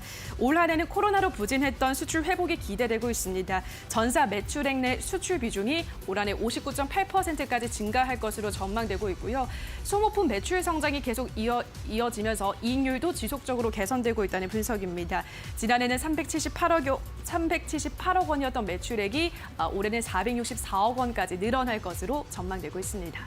이에 따른 목표 주가로는 2만 원을 제시했습니다. 다음 탑3 종목 확인하도록 하겠습니다. 자, 이번에는 메리츠증권의 이상현 연구원이 다룬 종목입니다. 원익 P&E인데요. 이 P&E 시스템즈의 지분을 35%에서 60%로 확대하면서 전기차 충전기 사업을 본격화했습니다. 지난해 매출액의 비중 중에서 80%가 급속 충전기였을 정도인데요. 충전 인프라 확대에 따른 수혜를 꾸준히 받아가고 있습니다. 생산 능력도 확대되고 있습니다. 지난해는 280기가와트에서 2023년까지는 511기가와트로 늘어날 것으로 전망되고 있고요. 앞으로 전기차 충전기 글로벌 고객사를 추가로 확보하고 그에 따른 실적이 증가하게 되면 멀티플 프리미엄 부여가 가능하다라고 분석했습니다. 이에 따른 목표 주가로는 3만 원을 제시했습니다. 자, 여기까지 스타 리포트 확인하셨습니다.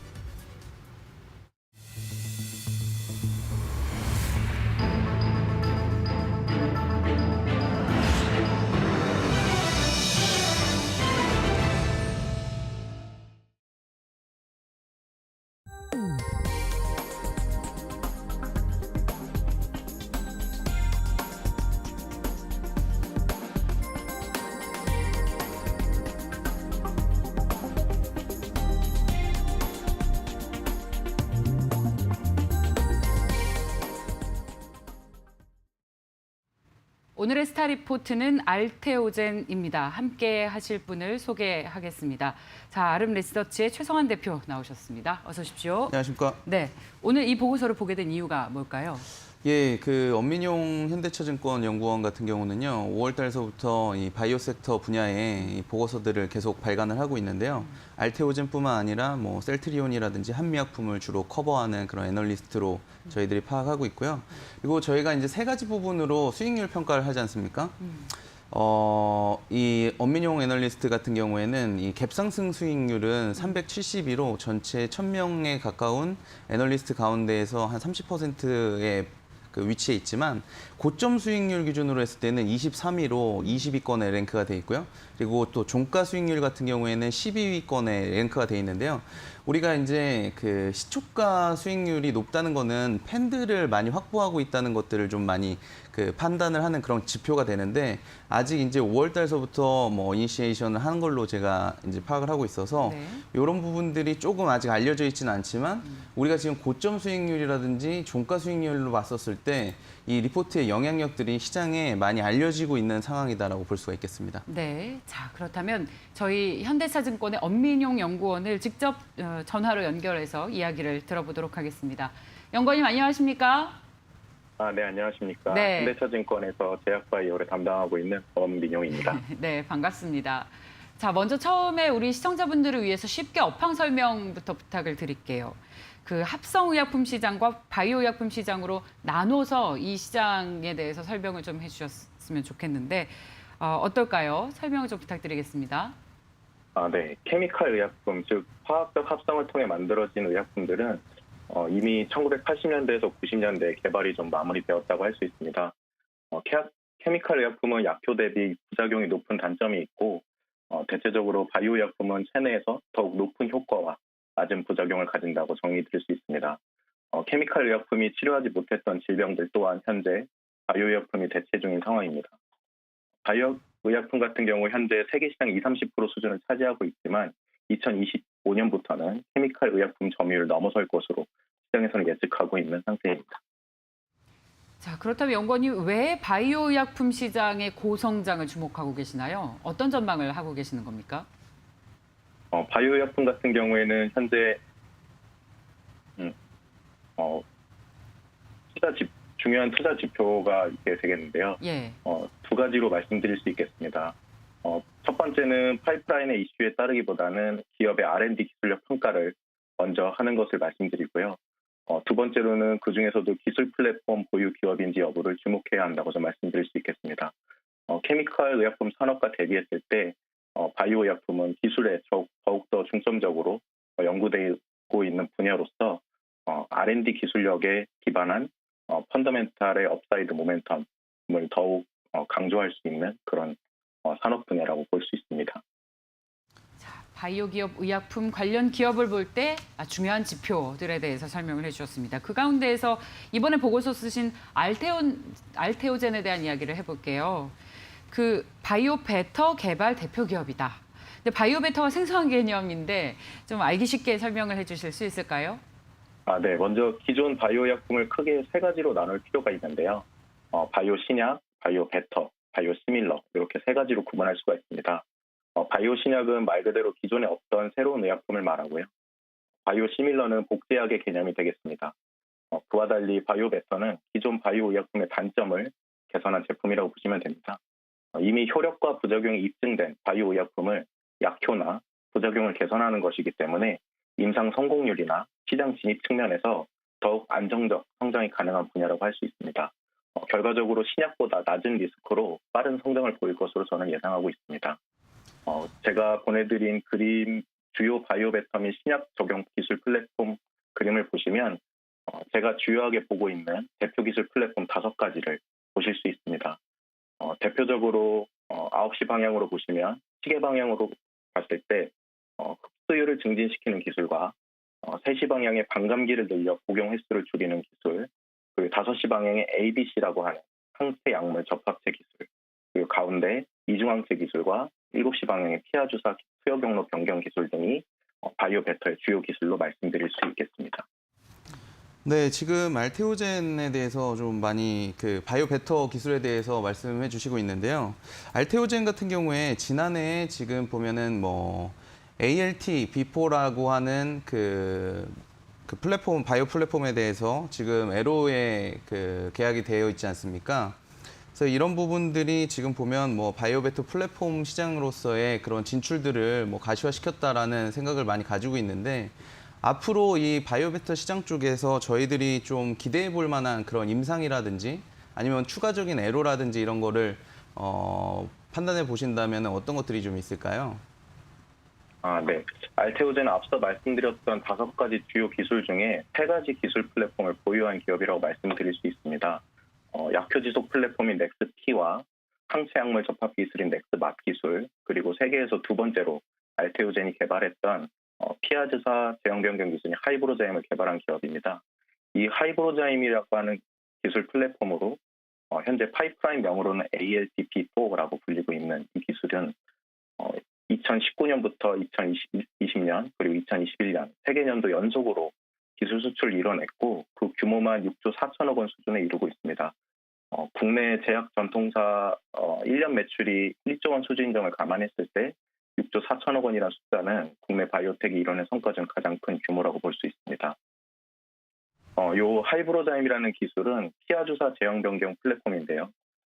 계약 규모는 6조 4천억 원이지만 지속형 인성장 호르몬과 허세틴이라고 하는 유방암 치료제 등의 바이오시밀러 플랫폼들도 현재 개발하고 있는 상황입니다. 그리고 현재 2021년 알테오젠은 이 하이브로자임이라고 하는 피하 주사 제형 변경 기술 플랫폼으로 8개의 글로벌 빅파마와 추가적으로 기술 수출을 협의 중에 있는 것으로 파악됩니다.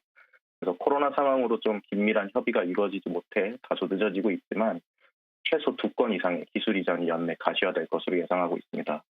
기술 이전 규모는 최소 1조 5천억 원 이상이 될 것으로 보고 있습니다.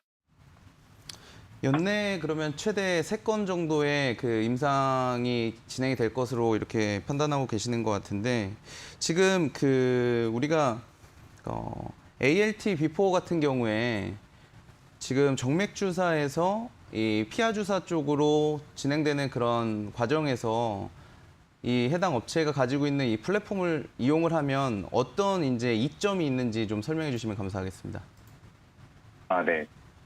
하이브로자임이라는 기술은 피하 주사 제형 변경 기술입니다. 이 피하 주사 제형 변경 기술을 간단히 말씀드리면 대부분의 바이오 의약품들은 이제 위내로 경구 투여하게 될 경우에는 이제 구조의 불안정성 때문에 대부분 흡수가 되지 않거나 분해가 됩니다. 그로 인해서 정맥 주사를 하게 되고요. 이 정맥 주사를 하게 되면 환자들은 병원에 내원해야 되고 또 입원을 통해서 투약을 받아야 되고 체중에 따라서 의사들이 투약량을 조절해야 되는 등 여러 가지 문제점이 있습니다. 그래서 환자의 복약 편의성, 투약 편의성을 올리기 위해 아주 중요한 기술이라고 볼 수 있고요. 그리고 글로벌 빅파마 입장에서도 수요가 상당한 기술이라고 보고 있습니다. 왜냐하면 글로벌 빅파마들이 자사가 가지고 있는 블록버스터 의약품들이 특허가 만료될 경우에 이 의약품의 수명 연장을 위해서 SC 제형 변경, 피하 주사 제형 변경으로 다시금 제품을 발매하게 됩니다. 하지만 이 기술 자체에 부재가 있는 상황이기 때문에 알테오젠으로서 지속적으로 좀 기술 수요가 있다고 저는 보고 있습니다. 네, 지난해에 어떻게 보면은 이제 흑자 전환까지 성공을 한 상황인데요. 올해나 뭐 내년도까지 이렇게 지켜본다고 했었을 때 지금 판단하고 계시는 에로 스케줄로 봤었을 때 2022년 같은 경우에는 뭐 추정하시기로는 매출액은 1,100억 원, 영업이익은 540억 원 정도를 추정하셨고 2023년도 같은 경우에는 1,370억 원 매출에 780억 원 정도의 영업이익을 추정을 하셨는데요. 이런 부분에 대해서 좀 저희들이 판단하기 쉽게 좀 뭐 에로 스케줄이라든지 아까 규모나 이런 것들도 말씀해 주셨지만 내년이라든지 후년도를 저희들이 판단해 봤었을 때 좀 주요하게 봐야 될 그런 에로라든지 임상 같은 그런 스케줄을 좀 말씀해 주시면 감사하겠습니다. 네. 알테오젠은 현재 자회사인 알토스 바이오로직스에서 연구 중인 물질에 대한 생산 비용으로 적자를 일으키고 있어서 연결 재무 제표상으로는 5년 만에 흑자를 보였지만 알테오젠 개별 재무제표로 봤을 때는 3년 연속 흑자인 상태입니다. 알테오젠은 올해 임상이 가시화될 경우 빅파마로부터 단계별 마일스톤을 지급받을 것으로 보고 있고 아직까지 글로벌 기술 수출 시 납입된 계약금을 분기별로 부분 인식하는 방식으로 현재 매출이 구성되어 있기 때문에 기업의 안정적 현금 흐름을 위해서는 내년부터는 캐시카우용 제품을 빠르게 출시하는 것이 숙제인 상황이라고 보고 있습니다. 그런 점이 올해 해소된다는 것에 좀 주목하고 있는데요. 올해 테르가제라고 하는 피부 시술 통증 및 부종 완화 제품을 국내에서 허가받을 예정으로 국내 시장 규모는 한 300억 정도 되고 내년 출시될 경우에 세계 시장 8천억 규모까지 목표로 현재 하고 있는 상황입니다. 그래서 내년부터는 계약금이 아닌 제품으로서 현금 흐름을 창출해내는 원년이 된다는 점에서 캐시카우의 계획도 잘 구성하고 있다고 설명드릴 수 있습니다. 또한 2023년부터는 아일리아라고 하는 황반변성 치료제 바이오시밀러도 매출이 나올 것이고 3분기부터는 피하주사 제형 변경 외에도 인성장 호르몬 임상일상 종료와 ADC 항암제 임상일상이 종료돼서 지속적으로 호재가 발표될 것으로 보고 있습니다. 자, 이제 그러면 알테오젠에 대해서 투자자 입장에서 마지막으로 주가 전망을 좀 여쭤보도록 하겠습니다. 몇 달 전에 무상증자를 실시한 이후로 가격이 좀 횡보하고 있습니다만 앞으로 어떨까요? 가격 전망 어떻게 하고 계십니까? 네, 아직 업사이드 모멘텀은 충분히 남아있다고 저는 보고 있습니다. 일단 임상 소식으로 기업의 가치를 이제는 증명할 시간이 다가왔고 올해 추가 기술 수출과 임상 가시화로 단계별 마일스톤 지급 및 내년부터 제품에 따른 현금 흐름이 안정적으로 이어진다면 현재 7만 원대에서 머무르던 조정 기간을 끝낼 수 있을 것으로 보고 있습니다. 알테오젠은 지난 2019년 6월과 2020년 12월에 기술 이전을 했는데요. 그 규모가 총 6조 4천억 원 규모이지만 현재 주가를 많이 조정받은 이유는 이렇게 기술 이전했던 파이프라인들이 아직까지 임상 가시화가 없었기 때문이라고 저는 보고 있습니다. 6월 7일 날 알테오젠에서 CTD라고 하는 국제공통 기술 문서를 글로벌 빅파마에 전달한 것을 발표를 했는데요. 이 CTD라는 문서는 원료의 정보부터 개발 과정, 그리고 생산 과정, 그리고 약효에 대한 자료나 안정성 자료까지 총망라된 자료라고 볼 수 있습니다. 제가 제약회사에서 근무할 당시 실제로 작성을 했던 자료로서 임상 신청에 꼭 필요한 자료임을 파악하고 있었는데요. 그 부분이 알테오젠에서 발표됨에 따라서 시장에서 이 CTD라는 자료의 중요성을 좀 더 주목하길 바라서 보고서를 발간하게 되었고요.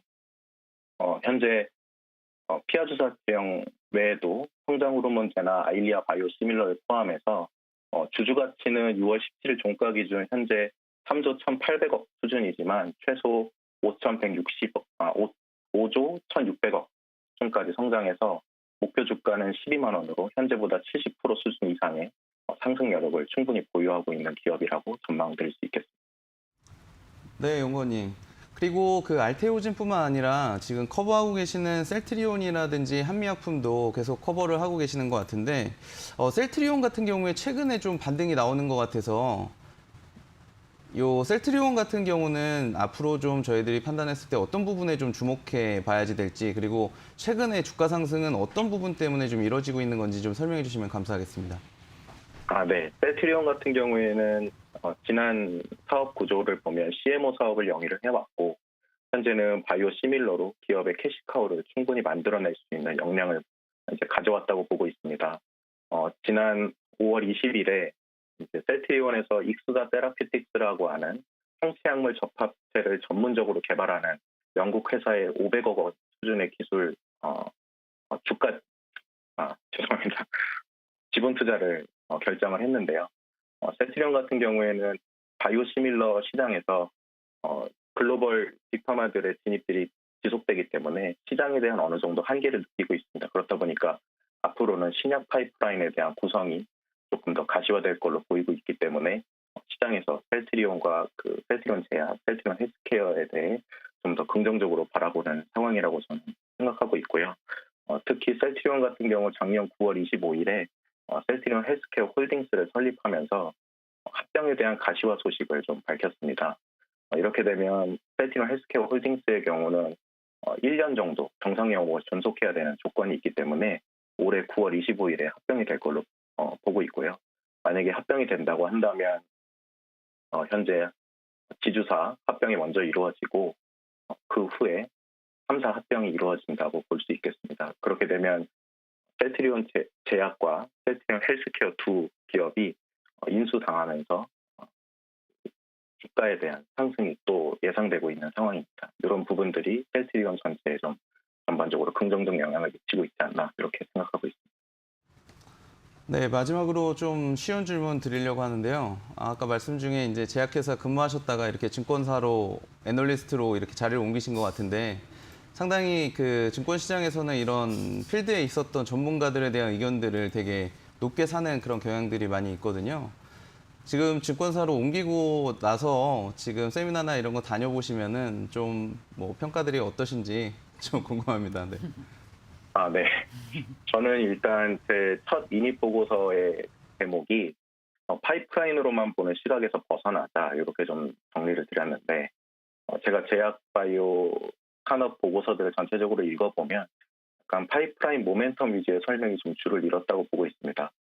제가 생각하기에는 이 파이프라인의 모멘텀에 따라서 투자 방식을 결정하시기보다는 기업의 그 기술력, R&D의 원천 기술력 이런 것들을 좀 먼저 평가하고 난 다음에 기업 가치를 선정하고 그 다음에 그 기업이 가진 파이프라인의 가치를 선정하는 방법으로 좀 제안을 드리고 있고 이런 부분에서 좀 기존의 보고서들과 차별점을 가져가려고 했던 점들이 좀 좋게 봐주시는 분들도 있고 또 약간 어렵게 생각하시는 부분들, 그리고 이런 방식으로 투자를 접근했을 경우에는 좀 장기적으로 투자 시각을 바라봐야 된다는 점에서 좀 여러 의견들을 많이 주신 상황입니다. 감사합니다. 자, 앞으로 바이오 회사가 궁금하면 현대차증권의 엄민영 연구원의 보고서를 눈여겨보도록 하겠습니다. 오늘 전화 연결 고맙습니다, 연구원님. 네, 감사합니다. 네, 아무래도 바이오 업계는 정말 전문적인 내용을 다루는 만큼 네. 현업 근무 경력을 더 높게 세운 것 같아요. 맞습니다. 네. 지금 뭐 엄민용 연구원이 이제 5월 달서부터 보고서를 쓰기 시작하신 것 같은데 저도 이제 과거에 제가 애널리스트 초기에 이렇게 보고서 쓰고 그랬었던 걸 생각해 보면 시장에 조금 다른 시각들을 전달해 주는 게 중요하다라고 생각을 많이 했었고 너무 이제 일을 하다 보면 그 매너리즘에 빠져가지고 그냥 보고서를 쓰는 데 급급하는 그런 경우가 많이 있는데 이렇게 초기에 이 애널리스트 보고서를 작성하시는 분들의 보고서들을 잘 면밀히 보시면 네. 더 좀 나은 아이디어들 많이 얻으실 수 있을 것으로 보고 있고요. 그리고 우리가 요즘에 뭐 골프들 많이 치지 않습니까? 네. 원래 이 비기너들이 홀인원이 잘 나옵니다. 그런 것처럼 어떻게 네. 보면 뭐 제가 비기너라고 말씀드리기는 뭐 송구하지만 이 그 제약 회사에 오랫동안 근무하셨고 또 네. 이렇게 오셔가지고 애널리스트 생활을 하시면서 진짜 요 초창기에 썼었던 보고서들 가운데에서 분명히 홀인원에 가까운 그런 그 보고서들이 나오지 않을까, 종목들이 나오지 않을까 이렇게 생각합니다. 네, 이건 업계에 진짜 경력이 없이는 할 수 없는 조언 네. 해주셨습니다. 자, 리서치 아름의 최성환 대표와 함께했습니다. 고맙습니다. 감사합니다.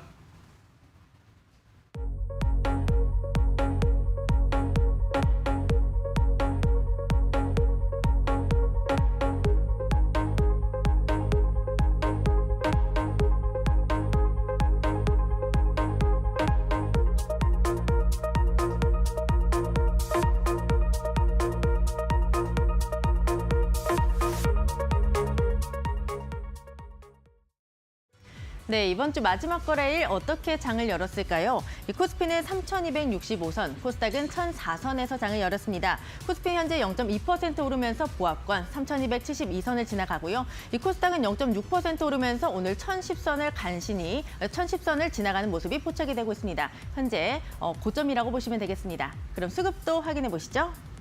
네, 어제 흐름 그대로 이어지고 있습니다. 개인의 연속성은 이 거래일째 확인이 되고 있는데요. 이 기관 쪽으로는 오늘 연기금이 매수로 돌아왔다는 점 체크하시면 되겠고요. 개인의 2,300억 원의 매수 우위가 집계되고 있습니다. 그럼 코스닥도 확인해 보시죠. 네, 지수의 상승을 견인하는 것은 오늘도 외국인이라고 할 수 있겠습니다. 장중에 외국인은 매수로 돌아왔는데요. 현재 388억 원의 매수 우위가 집계되고요. 개인과 기관의 쌍끌이 매도가 포착되고 있습니다. 그럼 오늘장 특징주 확인해 보겠습니다. 네, 시장에 이목을 끌었죠. 카카오가 SM 엔터테인먼트의 지분 인수가 임박했다는 소식이 나왔습니다. 이 네이버와 카카오의 글로벌 컨텐츠 주도권 싸움이라고 보시면 되겠는데요. 지분 18%의 일부일지 전부일지는 조금 더 확인 필요하겠습니다. 카카오 오늘 신고가 기록했는데요. 외국인의 매수가 이 거래일째 들어오고 있습니다. 현재 4.7% 오르면서 15만 5천 원을 지나가고 있고요. SM 그룹주들은 장 초반에 강한 갭상승으로 출발했는데 현재 매물 소화가 일어나고 있다 이렇게 보시면 되겠습니다. 현재 SM 3% 가까이 오르면서 56,600원을 지나가고 있습니다. 그럼 그 다음 테마 보겠습니다. 네, 유럽연합이 7월부터 모든 회원국에 코로나 백신 여권을 도입한다는 소식이 나왔습니다. 최종 승인을 받았다고 하는데요. 올림픽을 앞둔 일본도 다음 달부터 이 백신 여권을 도입을 한다고 합니다. 전 세계적으로 이런 흐름이 이어지는 모습 속에서 우리나라도 언급이 되고 있습니다. 보안주들의 시세가 상당히 괜찮은데요. 라운시큐어 4거래일째 오름세 지켜내고 있습니다. 2.4% 오르면서 6,220원을 지나가고 있습니다. 네, 지금까지 시장 상황 전해드렸고요. 캐스터 박혜미였습니다.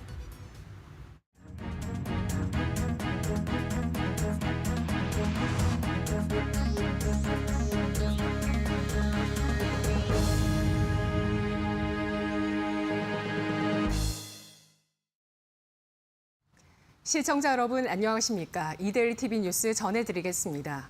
첫 소식입니다. 한국거래소는 카카오뱅크에 대한 유가증권 시장 상장 예비심사 결과 상장 적격으로 확정했다고 밝혔습니다. 카카오뱅크는 2016년 1월 설립된 인터넷 전문은행이며 현재 카카오가 지분 31.62%를 보유한 최대 주주입니다. 카카오뱅크의 지난해 별도 기준 영업이익은 8,042억 원, 당기 순이익은 1,136억 원을 달성했습니다. 대표 주관사는 KB증권과 크레디트 스위스이며 상장 예심을 통과한 카카오뱅크는 바로 증권신고서 제출 등 공모 절차에 들어가 오는 7월 중 상장이 가능할 것으로 전망됩니다. 혼다가 수소연료 전지차 클래리티의 단종 수순에 들어가면서 글로벌 수소 승용차 시장이 현대차와 도요타의 양강 구도로 굳어질 것이라는 분석이 나왔습니다. 현대차에 따르면 수소전기차 넥소는 올해 들어 지난달까지 국내 3,665대, 해외 668대 등 총 4,333대가 팔렸습니다. 넥소는 지난해 6,781대가 팔리며 도요타 미라이와 혼다 클래리티를 제치고 전 세계 수소연료 전지차 판매량 1위를 기록한 바 있습니다. 일본 혼다는 클래리티의 판매 부진으로 결국 생산을 중단하고 단종 수순에 들어가기로 결정하면서 향후 글로벌 수소 승용차 시장은 현대차와 도요타의 경쟁 구도로 굳어질 것으로 전망되고 있습니다. 국토교통부가 오늘 카카오 모빌리티, 코나투스, 진 모빌리티 등 3개 사업자가 개정된 여객 자동차 운수 사업법에 따른 플랫폼 중개 사업자로 등록했다고 밝혔습니다. 지난 4월 8일부터 시행된 새 여객 자동차법에 따르면 플랫폼 중개 사업자는 국토부에 등록할 수 있으며 여객으로부터 중개 요금을 받으려면 그 내용을 국토부에 신고해야 합니다. 이는 그동안 법적 근거 없이 운영되어 오던 운송 중개 플랫폼을 제도권으로 수용해 다양하고 혁신적인 중개 서비스를 제공할 수 있는 기반을 마련하기 위해서라고 국토부는 설명했습니다. 7년간 동결됐던 시멘트 가격이 다음 달 5.1% 오릅니다. 한국 레미콘 공업협동조합연합회는 다음 달 1일부터 레미콘 원재료인 시멘트의 1톤당 가격을 기존 7만 5천 원에서 7만 8,800원으로 5.1% 인상하기로 했다고 밝혔습니다. 업계 관계자는 이번 시멘트 가격 인상은 레미콘 업계와 시멘트 업계의 상생을 도모하기 위한 차원이라고 설명했습니다.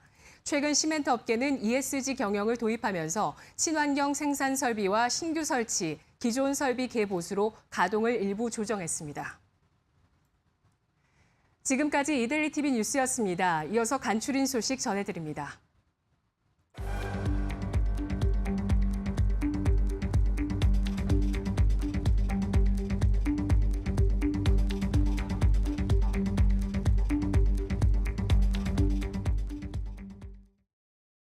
네, 이 장 초반에 시장을 주도하는 섹터가 오늘 별로 없네요. 그래서 코스피가 소폭 상승하고 있는데 오늘 스펙 관련주들이 많이 오르는 걸 보니까 FOMC 회의 이후에 시장 강세를 주도할 만한 어떤 이슈가 뚜렷하지 않은 점과 지수가 조금씩 상승하면서 최고치를 경신한 것에 대한 부담감으로 이 대안 투자로 좀 떠오르고 있는 것 같습니다.